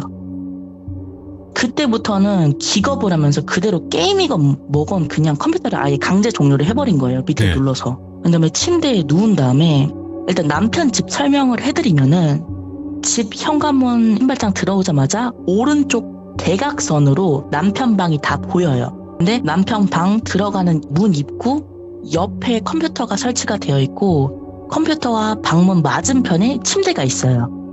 그래서 이어서 말씀해드리면 남편이 침대의 벽을 보고 컴퓨터랑 방문을 이제 등지고 누워서 애써 무서운 생각을 지우려고 핸드폰을 열심히 했대요. 근데 갑자기 방이 환해지는 거예요. 근데 윙 소리가 나면서 컴퓨터가 저절로 켜졌어요. 그때부터는 진짜 왜 나한테만 막 이런 분노감이랑 공포감이랑 이런 게 휩싸이다 보니까 정신이 얘가 슬슬 나가기 시작하는 거예요. 근데 이걸 해결해야 되니까 그 컴퓨터 선을 다 뽑아버렸대요. 근데 컴퓨터가 켜졌을 때 블루 스크린이 떴었대요. 그냥 컴퓨터 전선도 다 뽑아버리고 다시 누워서 핸드폰을 막 했대요. 근데 그게 그 어떤 존재가 그게 좀 우습다는 듯이 다시 또 윙 하면서 전선을 분명히 뽑았는데 컴퓨터 전선을 자신의 힘을 증명하려는 듯이 다시 컴퓨터에 불이 들어온 거예요. 그러니까 이게 공포감이 막 미칠 듯이 커져버리니까 아무것도 못한 채로 그냥 완전 얼음이 되어갖고 가만히 남편은 벽만 보고 있었대요. 근데 진짜 조용한 집에 혼자 있는데 어디선가 쩍쩍 소리가 들렸대요. 근데 집에는 당연히 아무도 없었고 항상 귀신에 대해서 두려움이 있어서 방문을 전부 열어놔서 그 누가 들어왔더라면 모를 리가 없는 거예요. 보이니까는. 근데 진짜 아무도 없는 집에 전선을 뺀 컴퓨터에는 자동으로 불이 들어오고 그 장판이 맨발과 닿아서 떨어지는 그 살짝 찐득한 쩍쩍 소리, 그게 계속 거실에 왔다 갔다 하더래요. 그리고 그 소리는 점차 가까워지더니 남편 방문 앞에 멈춰 섰어요. 그러니까 남편은 이미 컴퓨터가 무서워서 컴퓨터를 등지고 벽을 보고 있는 그 옆으로 누운 상태에서 폰을 하고 있었기에 이게 뒤를 돌아보기에는 좀 엄청난 용기가 필요했어요. 또 등을 지고 있는데 누가 내 뒤에 서서 나를 잡아먹으려고 노려보고 있구나. 약간 그 시선 자체가 등에 꽂혔대요. 그냥 뭔가 서서 나를 보고 있구나. 근데 막 이렇게 대치하다가 결국엔 그 방문 앞에 바로 서서 멈춰있던 그 존재가 남편 방 안으로 들어오는 소리가 들렸대요. 쩍쩍 소리 내면서 점점 가까워지더래요. 그리고 이어서 들리는 소리가 끼익한 소리 있잖아요. 이게 무슨 소리냐면 그 남편 컴퓨터 의자에 앉는 소리가 들렸대요. 그러니까 바로 자기 등 뒤에 있는 거예요. 그 존재가 컴퓨터 앞에 앉은 거고, 근데 저는 일단 이 이야기를 듣는 도중에 아니 도대체 왜 중간에 도망가지 않았냐라고 물었는데 남편 말로는 야 노바야 봐봐, 생각으로는 그게 가능해. 맞아, 네 말처럼 그게 가능한데 진짜로 진짜 네가 겪으면 아무것도 못해. 진짜 사람이 패닉이 오면 얼어버리더라 라고 맞아. 말했어요. 일단 남편이. 맞아요. 그게 맞는 거예요. 그래서 패닉이 와서 뭔지도 모르는 존재가 등 바로 뒤에 앉아서 이제 잔뜩 긴장을 한 상태로 땀만 뻘뻘 흘리고 있었대요. 숨만 간신히 쉬면서 가만히 있었는데 갑자기 이런 소리, 키보드를 막 치는 소리가 들린 거예요. 그래서 그 존재가 막 키보드를 아무렇게나 막 마구잡이로 두들기고 있는 소리, 그 소리가 계속 들리더래요. 그 조용한 집에 키보드를 막 치는 소리가 들리면서 그렇게 15분, 20분 정도 흘렀는데 남편이 심장이 터질 것 같더래요. 귀에 들리더래요, 자기 심장 소리가. 근데 시간이 지나다 보니까 그 타자 소리는 멈추고 그 기척도 서서히 없어지는 듯한 느낌을 받았대요, 본인이. 지금이다, 지금 아니면 난 죽는다, 이런 생각이 드니까 그때 이제 미친 사람처럼 냅다 그냥 집을 뛰쳐나온 거예요. 그리고 막 공포감에 집을 뛰쳐나와서 안정을 취하려는데 얘가 폰이랑 지갑을 두고 나온 거예요. 근데 남편 고향이 완전 진짜 시골이에요. 그러니까 그런 시골에 새벽에 나오면 진짜 아무것도 없으니까는 이게 폰이 있어야 친구한테 연락을 하거나 뭐 돈이 있어야 어디에 들어가거나 할 텐데 그 수단들을 다 안 들고 나와버린 거죠. 근데 그렇다고 다시 거길 들어갈 용기도 너무 없는데 바깥에도 가로등 몇 개밖에 없고 너무너무 무섭더래요. 그냥 그 분위기 자체가. 그래서 고민하다가 남편이 결국 폰과 지갑만 들고 나오자. 그래, 딱 눈 감고 들어갔다 나오자 라고 선택하고 그렇게 귀신의 집을 다시 들어가게 됐어요. 근데 조심히 들어간 집이 너무나 조용했대요. 당연히. 그리고 고개만 빼꼼 이제 내밀고 문 밖에서 슬그머니 주위를 보니까 아무도 없었대요. 그래서 용기를 내고 신발도 안 벗고 그냥 방에 후다닥 들어가서 지갑이랑 핸드폰만 들고 막 나오는 거예요. 근데 들고 나오려고 신발장에서 나오려는 순간 왜 그랬는지 지금도 본인은 모르겠대요. 그냥 자기 방문 앞으로 시선이 갔대요. 근데 이게 시선을 따라가니까 자기 방문 앞에 누가 서 있는데 검정색 니트에다가 검정색 바지, 검정색 구두를 입은 어떤 남자가 서 있었대요. 근데 그 남자가 남편 방안을 보고 있고 남편을 등진 채로 서 있었대요. 근데 그 존재가 서서히 손을 올리더니 왜 우리 그냥 서로 인사하듯이 안녕하듯이 빈 남편 방에 손을 흔들더래요. 그러더니 천천히 고개가 남편 쪽으로 돌아가는 거예요. 그 고개는 점점 돌아가서 완전히 돌아가서 얼굴을 보게 됐대요. 그 존재랑 눈이 마주쳤는데 그 남자가 씩 하고 웃으면서 입이 귀 위에까지 찢어졌대요. 그러면서 손등으로 계속 손을 흔들고 있고. 근데 그게 조금씩 뒤로 걸어오더래요. 뒤로 걷더래요, 그 존재가. 그러니까 남편한테 다가오기 시작한 거예요. 그걸 본 남편이 도망치고 자시고 뭐 이런 게 없었대요. 그냥 몸이 자동으로 움직였대요. 그래서 완전히 패닉이 돼서 일단 이곳에서 멀어져야겠다. 그 생각 하나로만 막 뛰기 시작한 거예요.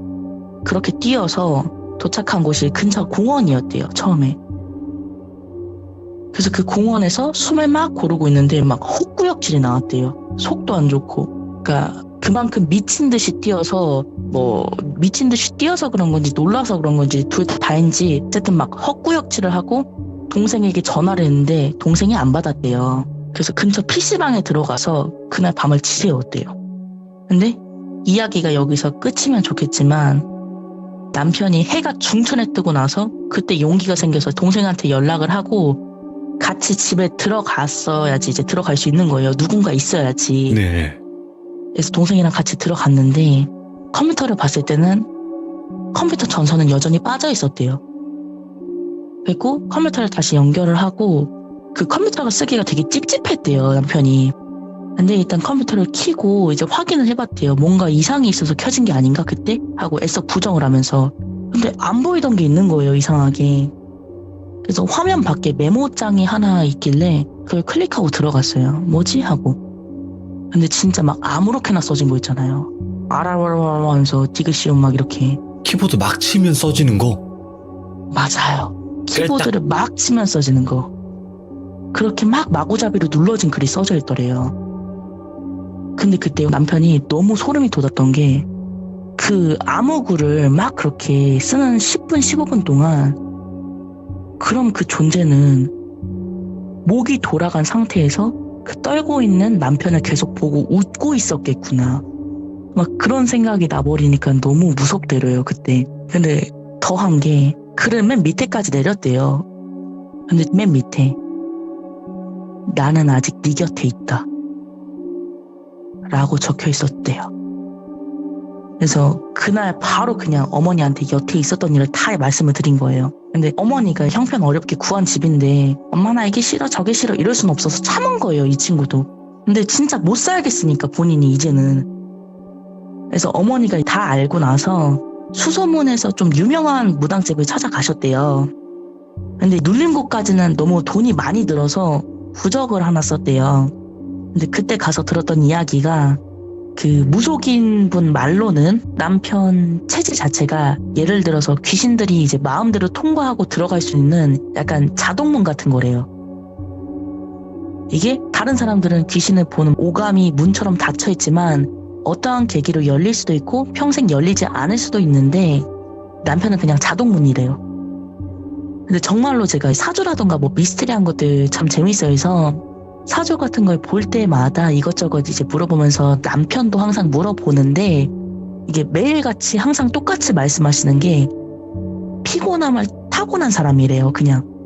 그래서 체질 자체가 늘상 피곤함을 느낄 거라 그러시는데 아마 그런 것들이랑 연관되어 있지 않을까라고 생각을 해요. 지금도 그러시고.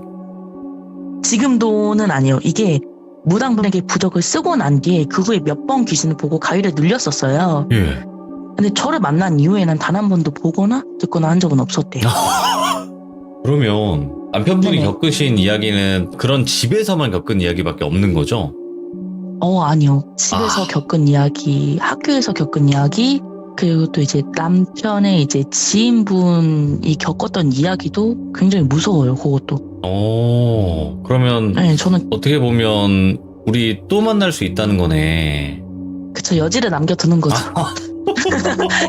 약간 흘려놔야죠. 그래요. 알겠습니다. 다음번에 또 다른 레전드 이야기 꼭 들려주시길 바라겠습니다. 오늘도 너무 고생 많으셨습니다. 감사합니다.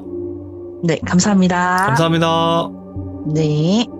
오랜만에 나타났어요. 네, 오리지널. 저는 이런 류, 그러니까 어떻게 보면 귀신을 봤다라는 얘기를 하실 때 말이에요. 여러분들, 저기에 저런 귀신이 있었어요 보다도 그 귀신이 어떻게 행동을 하는 자세하게 묘사하는 그런 분들, 그런 느낌을 되게 많이 받고 싶었거든요. 근데, 노바님은 타고나셨습니다. 하나하나 세밀하게 그 장면을 묘사해 주시는데 소름이 오늘 몇 번 돋았는지를 모르겠어요. 진짜 감사드립니다. 자, 여러분들 앞으로도 또 수많은 이야기들이 있으시다고 하니까 많은 기대 부탁드리도록 하겠습니다. 감사합니다.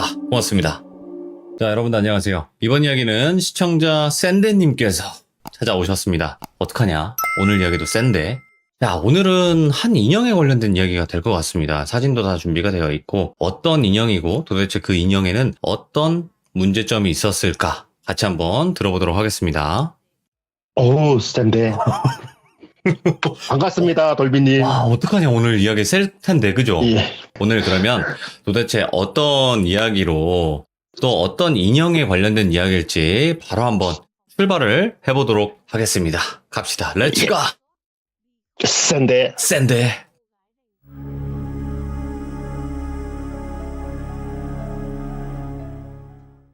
오늘 제가 들려줄 이야기는요, 제가 인터넷 카페에 흉가 체험이라는 그 한참 유행할 때 가입을 했었어요. 예. 가입을 해가지고 혼자보다는 여럿이 다니면 재밌겠다 싶은 생각에 가입을 했다가 안 맞더라고요. 그래서 2년 만에 이제 탈퇴를 했는데 그 흉가 체험을 가면서 한 동생을 알게 됐어요.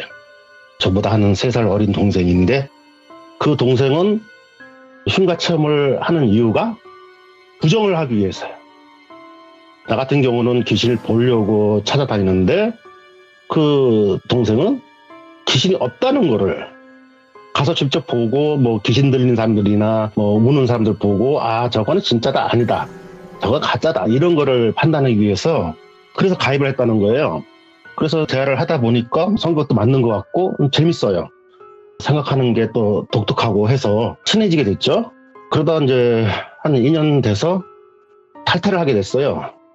그러니까 그 동생도 모임에 여러 번 나가봤지만 귀신의 존재를 보질 못한 거예요. 그래서 본인은 귀신은 없다 생각을 하고 탈퇴를 하게 됐죠.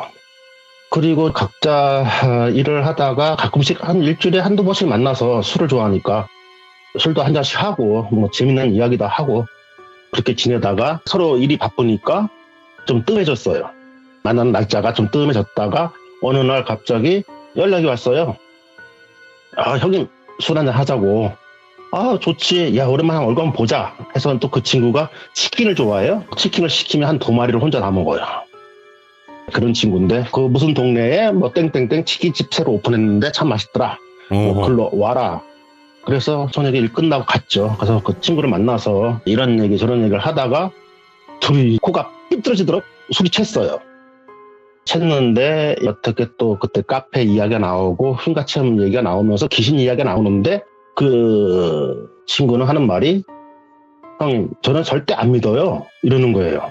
형님이 어떤 이야기를 하더라도 저는 안 믿습니다 이런 얘기를 하는 거예요. 그래서 내가 분명히 있다 동생아, 제가 여기서 동생 이름을 철이라 할게요. 그냥 야 철아 분명히 있다, 네가 보지 못한 거지 분명히 존재를 한다 그 얘기를 했어요. 그랬더니만 이 철이가 하는 말이 형님 그러면은 우리 그때는 단체로 갔지만 형님하고 저하고 한번 가보실래요 이러는 거예요. 그래? 나도 한동안 못 가봤으니까 그럼 가보자. 그럼 어딜 갈까? 그러면은 그때 그 카페에 무슨 지역에 흉가다 그런 댓글이 있었어요. 그래서 거기를 한번 가보자는 거예요. 그래서 제가 그랬죠. 아무래도 거기는 폐가다. 근데 이왕이면 흉가보다는 폐가가 낫다. 그런 느낌을 받았다 하고 그렇게 약속을 하고 헤어졌고 그 후에 이제 만났죠. 만나서 또 찾아갔어요. 근데 또 그 길이 제가 일을 하면서 그쪽으로 왔다 갔다 해서 그 길을 어느 정도는 알아요. 아는 길이었기 때문에 찾아가기 쉽겠더라고요. 한 9시에 출발했나? 정확히 모르겠네요. 그다음에 밤에 출발을 했는데 한 2시간 그렇게 가서 도착을 했죠. 갔더니만은 완전 시골이 아니고요. 도시의 약간 외곽 쪽에 조그만 동네가 형성이 돼 있는 그런 동네였는데 맨 끝에 그 폐가가 있더라고요. 그리고 대문은 없어요. 뭐 문짝을 떼어갔는지 문짝은 없고 그냥 마당이 휘잉 보이더라고요. 그래서 이제 차에 내려서 준비를 했죠. 준비를 하고 배낭 하나씩 메고 들어가려고 하니까 안에서 뭔가 소리가 나는 거예요. 중얼중얼 하는 여자의 목소리가 들리는 거예요. 그래서 순간적으로 멈췄죠. 그런데 철이도 들었고 저도 들은 거예요. 그래서 갑자기 들어가기가 무서운 거죠. 그래서 잠깐만 기다려보자 했더니만 갑자기 방문 여는 소리가 끼익 하고 들리는 거예요. 그러더니 슥 이런 소리가 들리는 거예요. 그래서 저희는 현관 앞에 딱 서가지고 가만히 듣고 있었죠. 그래서 슥 하더니 갑자기 문이 확 열리는 거예요. 문이 확 열리니까 와 눈이 그 아이샤도 여자들 그 짙은 검정색 그 눈 화장에다가 시뻘건 입술 루즈를 바른 그런 젊은 처녀 귀신이 툭 나오는 거예요. 그 순간 철하고 저는 뒤로 바람 넘어졌어요. 기절을 했어요. 거진이 기질 수준이죠. 너무 놀래가지고요. 이게 소리도 안 나와요. 그랬더니 그 처녀 귀신이 노래 보는 거예요. 그래서 제가 그랬죠.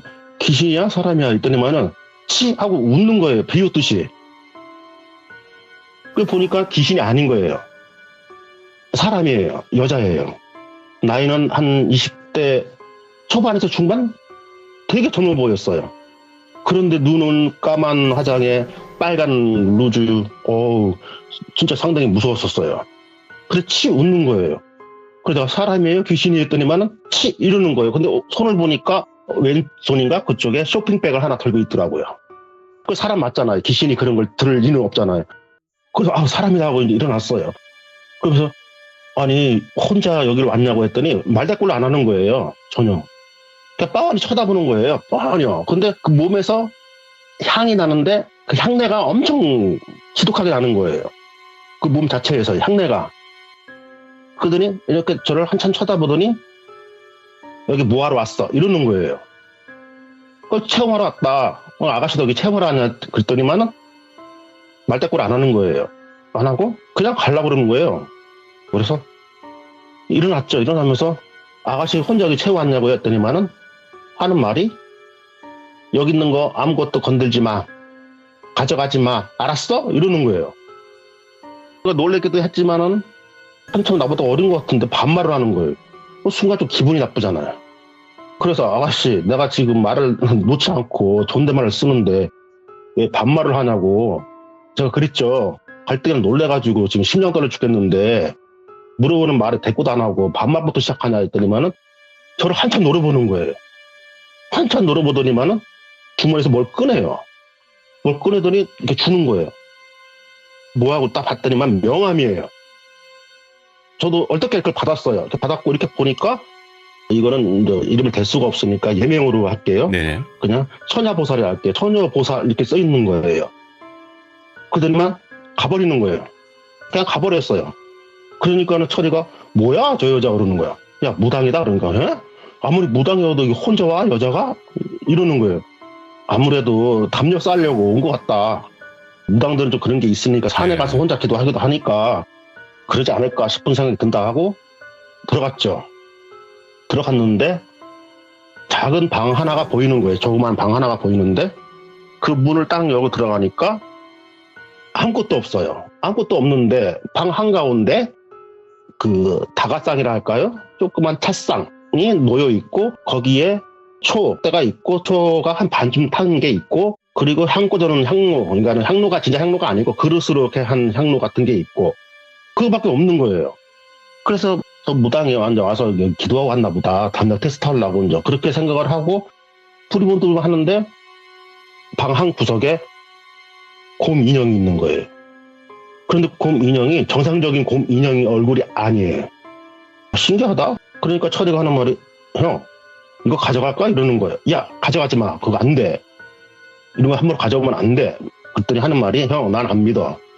내가 이거 가져가서 일주일 동안 아무 일 없으면은 내가 태우든가 이거 갖다 놓게 이러는 거예요. 오. 그래서 내가 절대 건드지 마. 있다니까. 그러니까 형 없어. 이러는 거예요. 고집 되게 세거든요. 그 처리한 동생이. 네. 아주 똥꼬집은 보통 아니에요. 저보다 더 세요. 근데 가져가지 마라 하니까 지가 딱 짚더니만 뭐 아무 이상 없네. 근데 얼굴이 왜 이래? 이러는 거예요. 그래서 지 가방 그다 그 고민형을 집어넣는 거예요. 그냥. 그래서 제가 안 된다고 그랬죠. 그리고 함부로 가져가는 게 아니다. 그랬더니만은 아니야. 형님 딱 정확히 일주일 있다가 내가 아무 일 없으면 갖다 놓을게. 아니면 태우든가. 이러는 거예요. 그 고집을 꺾지 못하겠더라고요. 네. 네 알아서 해라 그러면. 그리고 좀 둘러보고 나와서 이제 갔죠.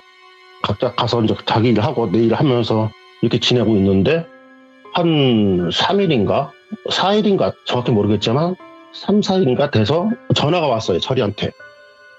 형님 뭐 하냐고. 그래서 나 지금 일 끝나고 이제 집에 들어가는 길인데 왜? 그랬더니만 형 좀 오면 안 돼요? 그런 거예요. 우리 집에. 그래서 집에 왜? 했더니만 글쎄 와봐요. 이러는 거예요.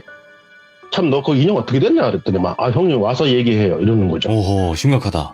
그래서 갔어요. 갔더니만은 멀쩡해요.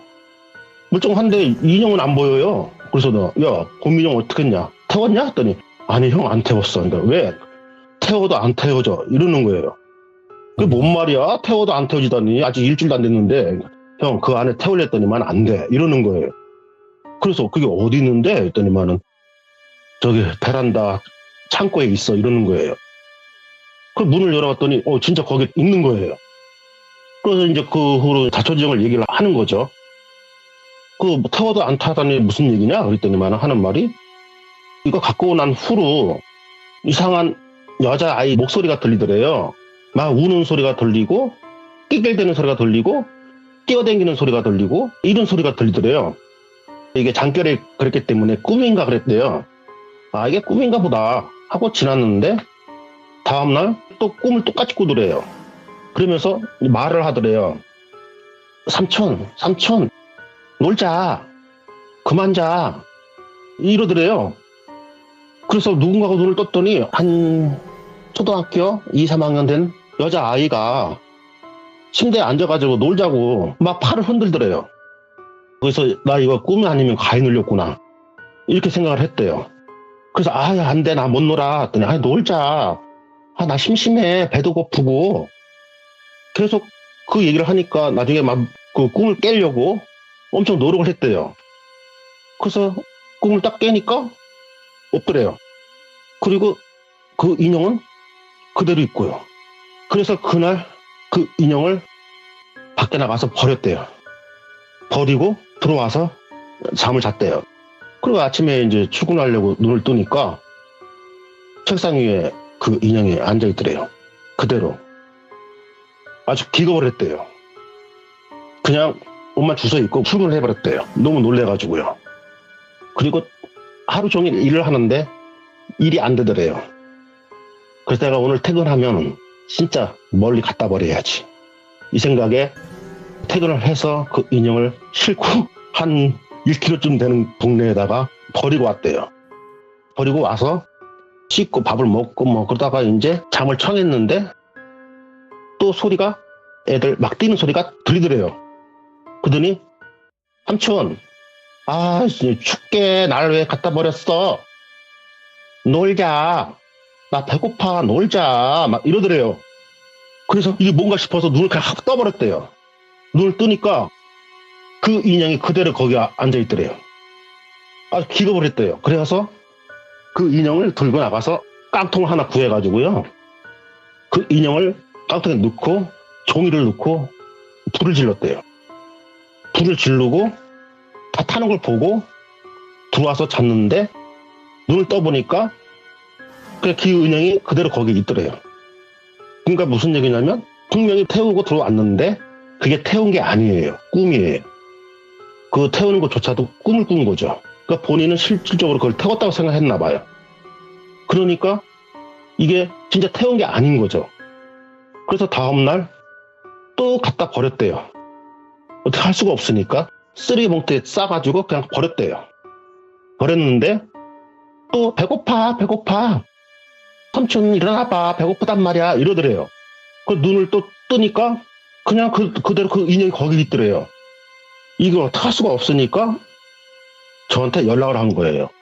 그런데 여기서 제가 아주 좀 충격적인 얘기를 들었죠. 무슨 얘기를 들었냐면 어느 날 또 인형을 3일인가 4일째 되는 날 갖다 버렸는데 갖다 버리고 잠을 안 자려고 있었대요. 안 자고 그냥 앉아 있었대요. 또 잠을 자면 그 인형이 들어오니까. 그래서 잠을 안 자고 앉아 있다 보니까 전화가 오더래요.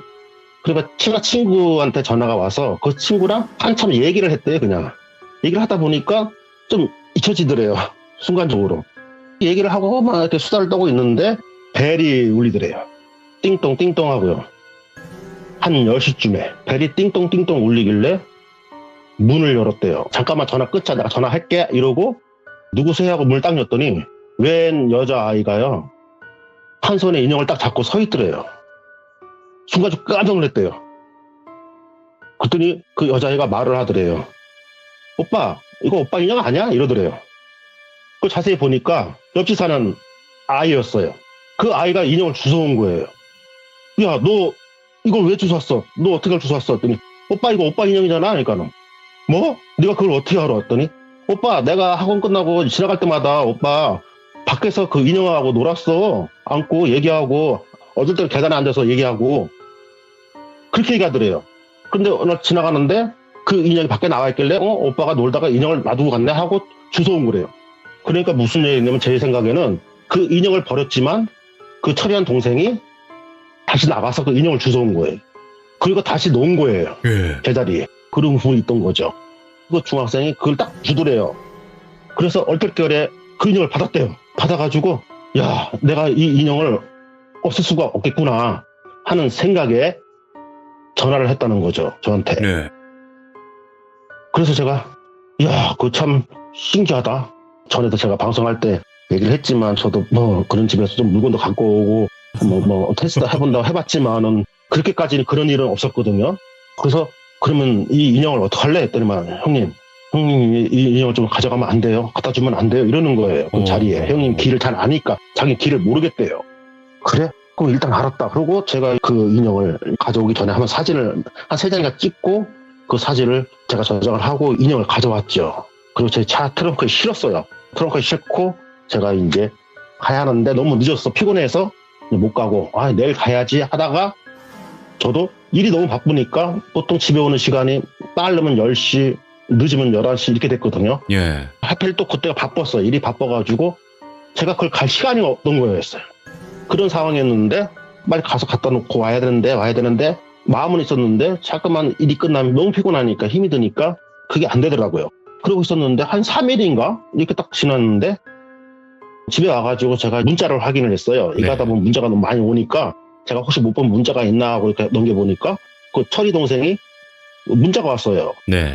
한 7시쯤에 형님 집에 있어요? 이러고요. 그래서 제가 문자를 보냈죠.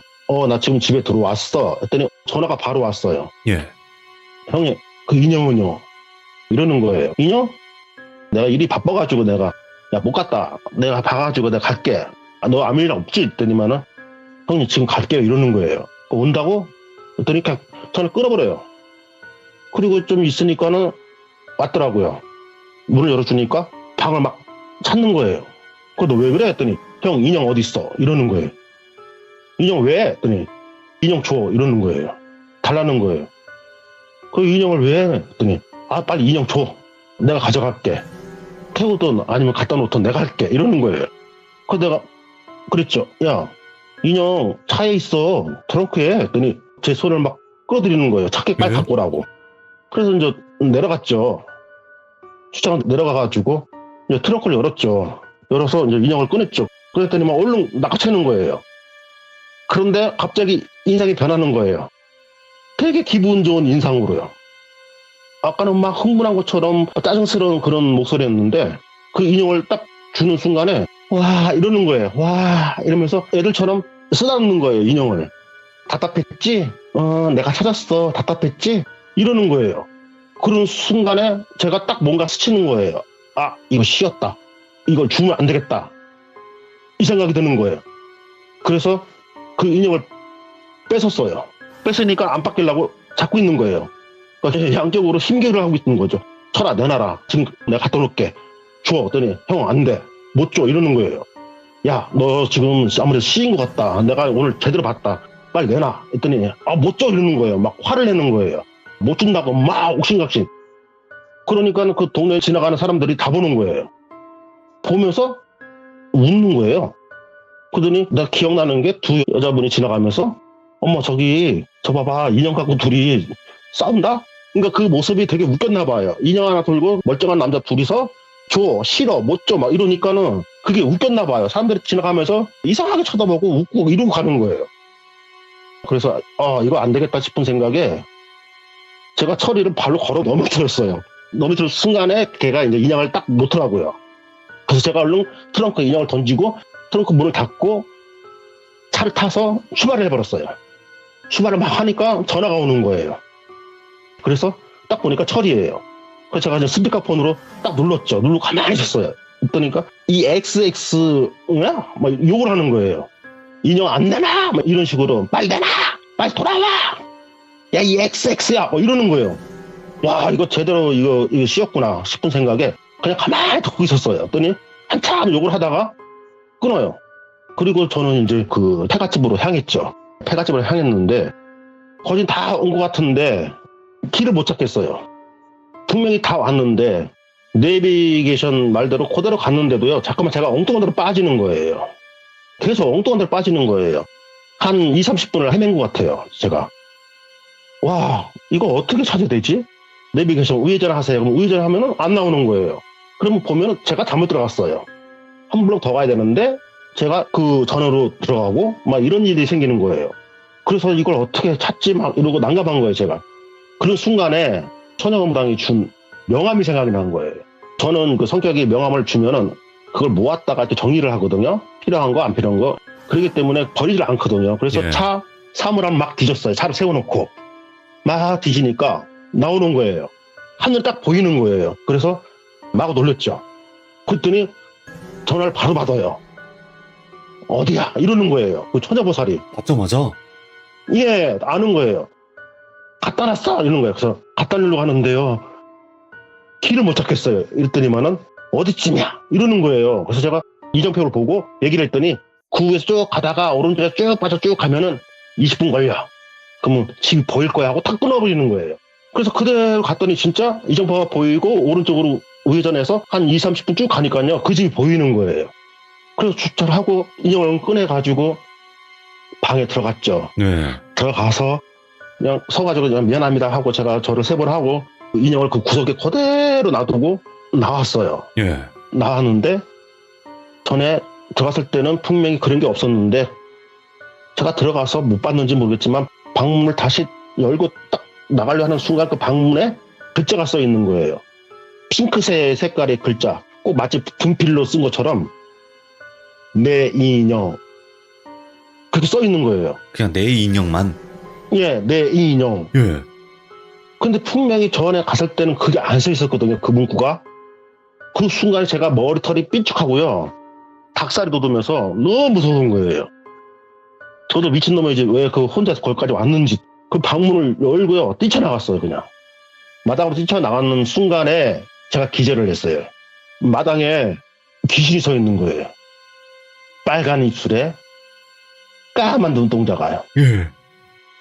순간 보고 제가 기절을 했는데요. 그 왜 그런 게 있죠. 우리가 꿈을 꿔도 꿈을 꾼다는 걸 알고 있잖아요. 우리가 가에 네. 눌려도 가에 눌렸다는 걸. 기절을 해도요. 내가 기절했구나는 걸 알아요. 너무 놀라서 딱 기절을 하니까요. 나 네. 기절했구나. 그런데 살아야겠구나. 이런 생각이 들어요. 그런데 그 귀신이 점점 다가오는 거예요. 저한테. 기절을 했는데도 그 느낌이 와요. 그러더니 네. 제 팔을 막 흔들어요. 아저씨 일어나 막 이러는 거예요. 정신 차려 이러는 거예요. 그 눈을 또 떴더니 그 무당이에요. 처녀무당. 그 처녀무당이 내 전화 받고 온 거예요. 예. 근데 저는 얼마나 놀랬겠어요. 뛰쳐나가면서 그 마당 한가운데 시뻘건 무지를 바르고 까만 눈이 딱 서 있으니 얼마나 무섭겠어요. 그리고 내가 그 인기척을 좀 하지 아니면 전화를 하든가 번호가 찍혀 있을 텐데 왜 안 하고 서 있냐니까는 도착한 줄 몰랐어. 이러는 거예요 그냥. 예. 그런데 저쪽에서 아줌마 한 분하고 아저씨 한 분이 올라오는 거예요. 제가 비명을 질렀나 봐요. 와 하고요. 그러니까 그 소리에 뭔 일 있는 줄 알고 올라오신 거예요. 뭔 일이 있어? 하고 올라오는데 그 처녀보살을 보더니만은 아이고 보살님 오셨네 이러는 거예요. 그러면서 아유 아직 기도가 안 끝났어요 이러는 거예요. 그 처녀보살 예 좀 시끄럽죠. 그냥 놀래서 그랬던 거예요. 하면서 아이고 그래요. 아유 빨리 기도가 끝내야 되는데 하면서 가시는 거예요 두 분이. 그리고 난 후에 정신 차리고 그 처녀보살한테 욕을 엄청 얻어먹었어요. 왜 그걸 가져갔냐고. 그게 어떤 건데 이러는 거예요.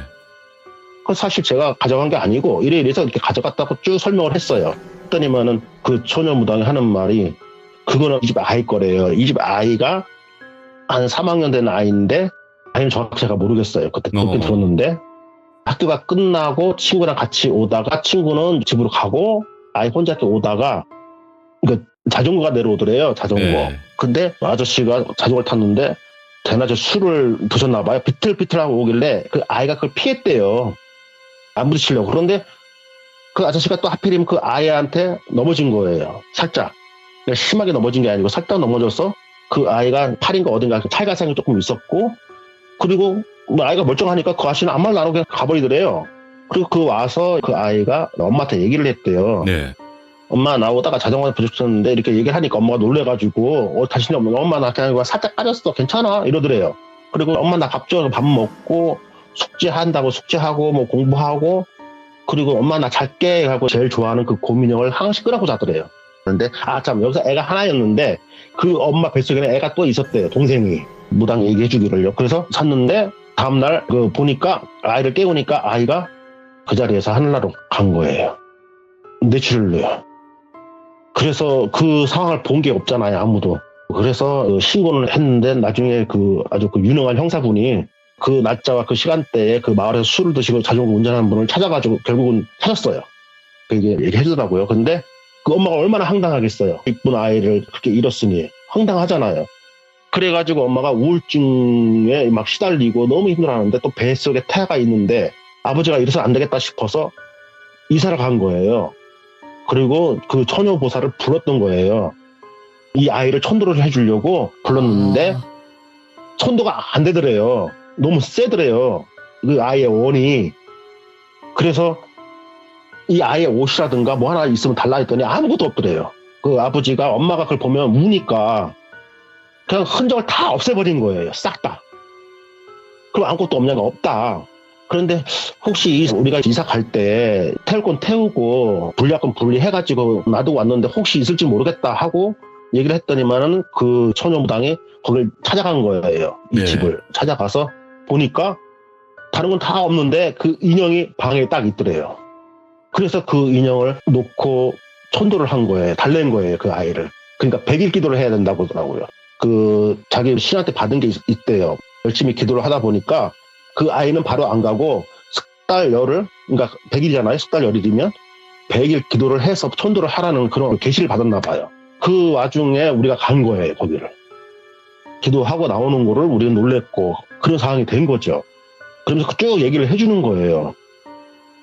그게 들으니까 너무 마음이 안타깝고 아프더라고요.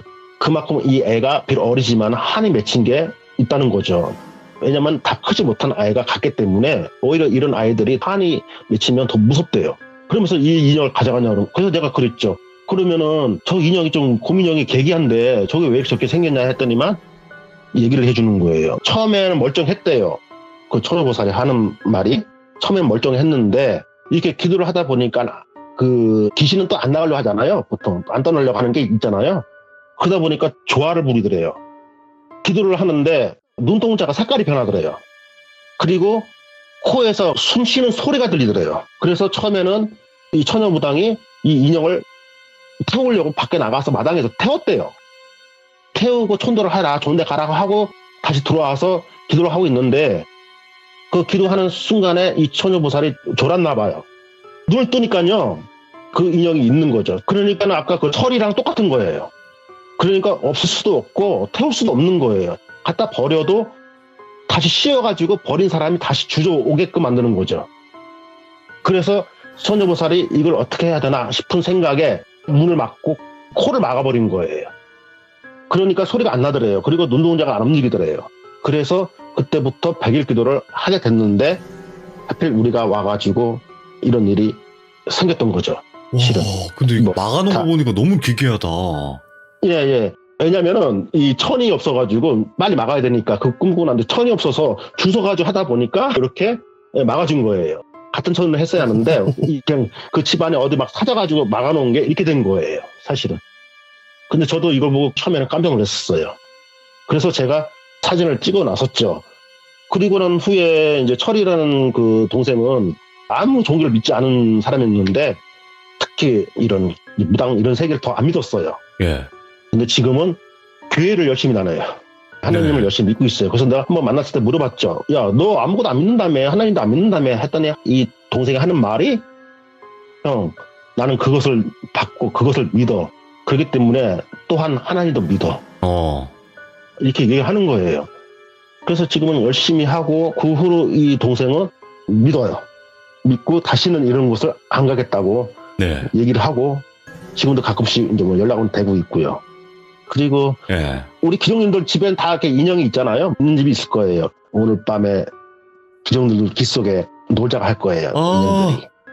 이런 거 사실 안 무서워하시는 분들도 많은데 무서워하시는 분들도 있어요. 진짜로. 아, 어차피 공포방송이기 때문에 무섭게 해야 됩니다. 눈 딱 뜨면요. 곰돌이 인형이 엉덩이 흔들고 있을 거예요. 얼굴 앞에. 야, 예. 오늘 샌드님께서 정말 또 기괴한 인형 사진까지 준비를 하셨고 그에 관련된 이야기를 들려주셨는데 너무 감사드려요. 진짜 잘 들었습니다. 감사합니다. 예, 감사합니다. 수고하세요. 샌데. 샌드. 근데 진짜 샌드님은 이 긍정적인 에너지가 너무 좋아요. 그쵸? 여러분들도 막 힘이 나지 않습니까? 이야기를 들으면? 무서운 이야기임에도 불구하고 뭔가 힘을 받는 듯한 그런 느낌을 많이 받을 수 있는데 여러분들 흉가나 폐가를 가시는 것까지는 어떻게 뭐 그러려니 할 수 있어요. 근데 가서 물건을 가져오는 건 정말 웬만하면 하지 않으시는 걸 추천을 드립니다. 시청해주신 모든 분들 감사드립니다. 고맙습니다.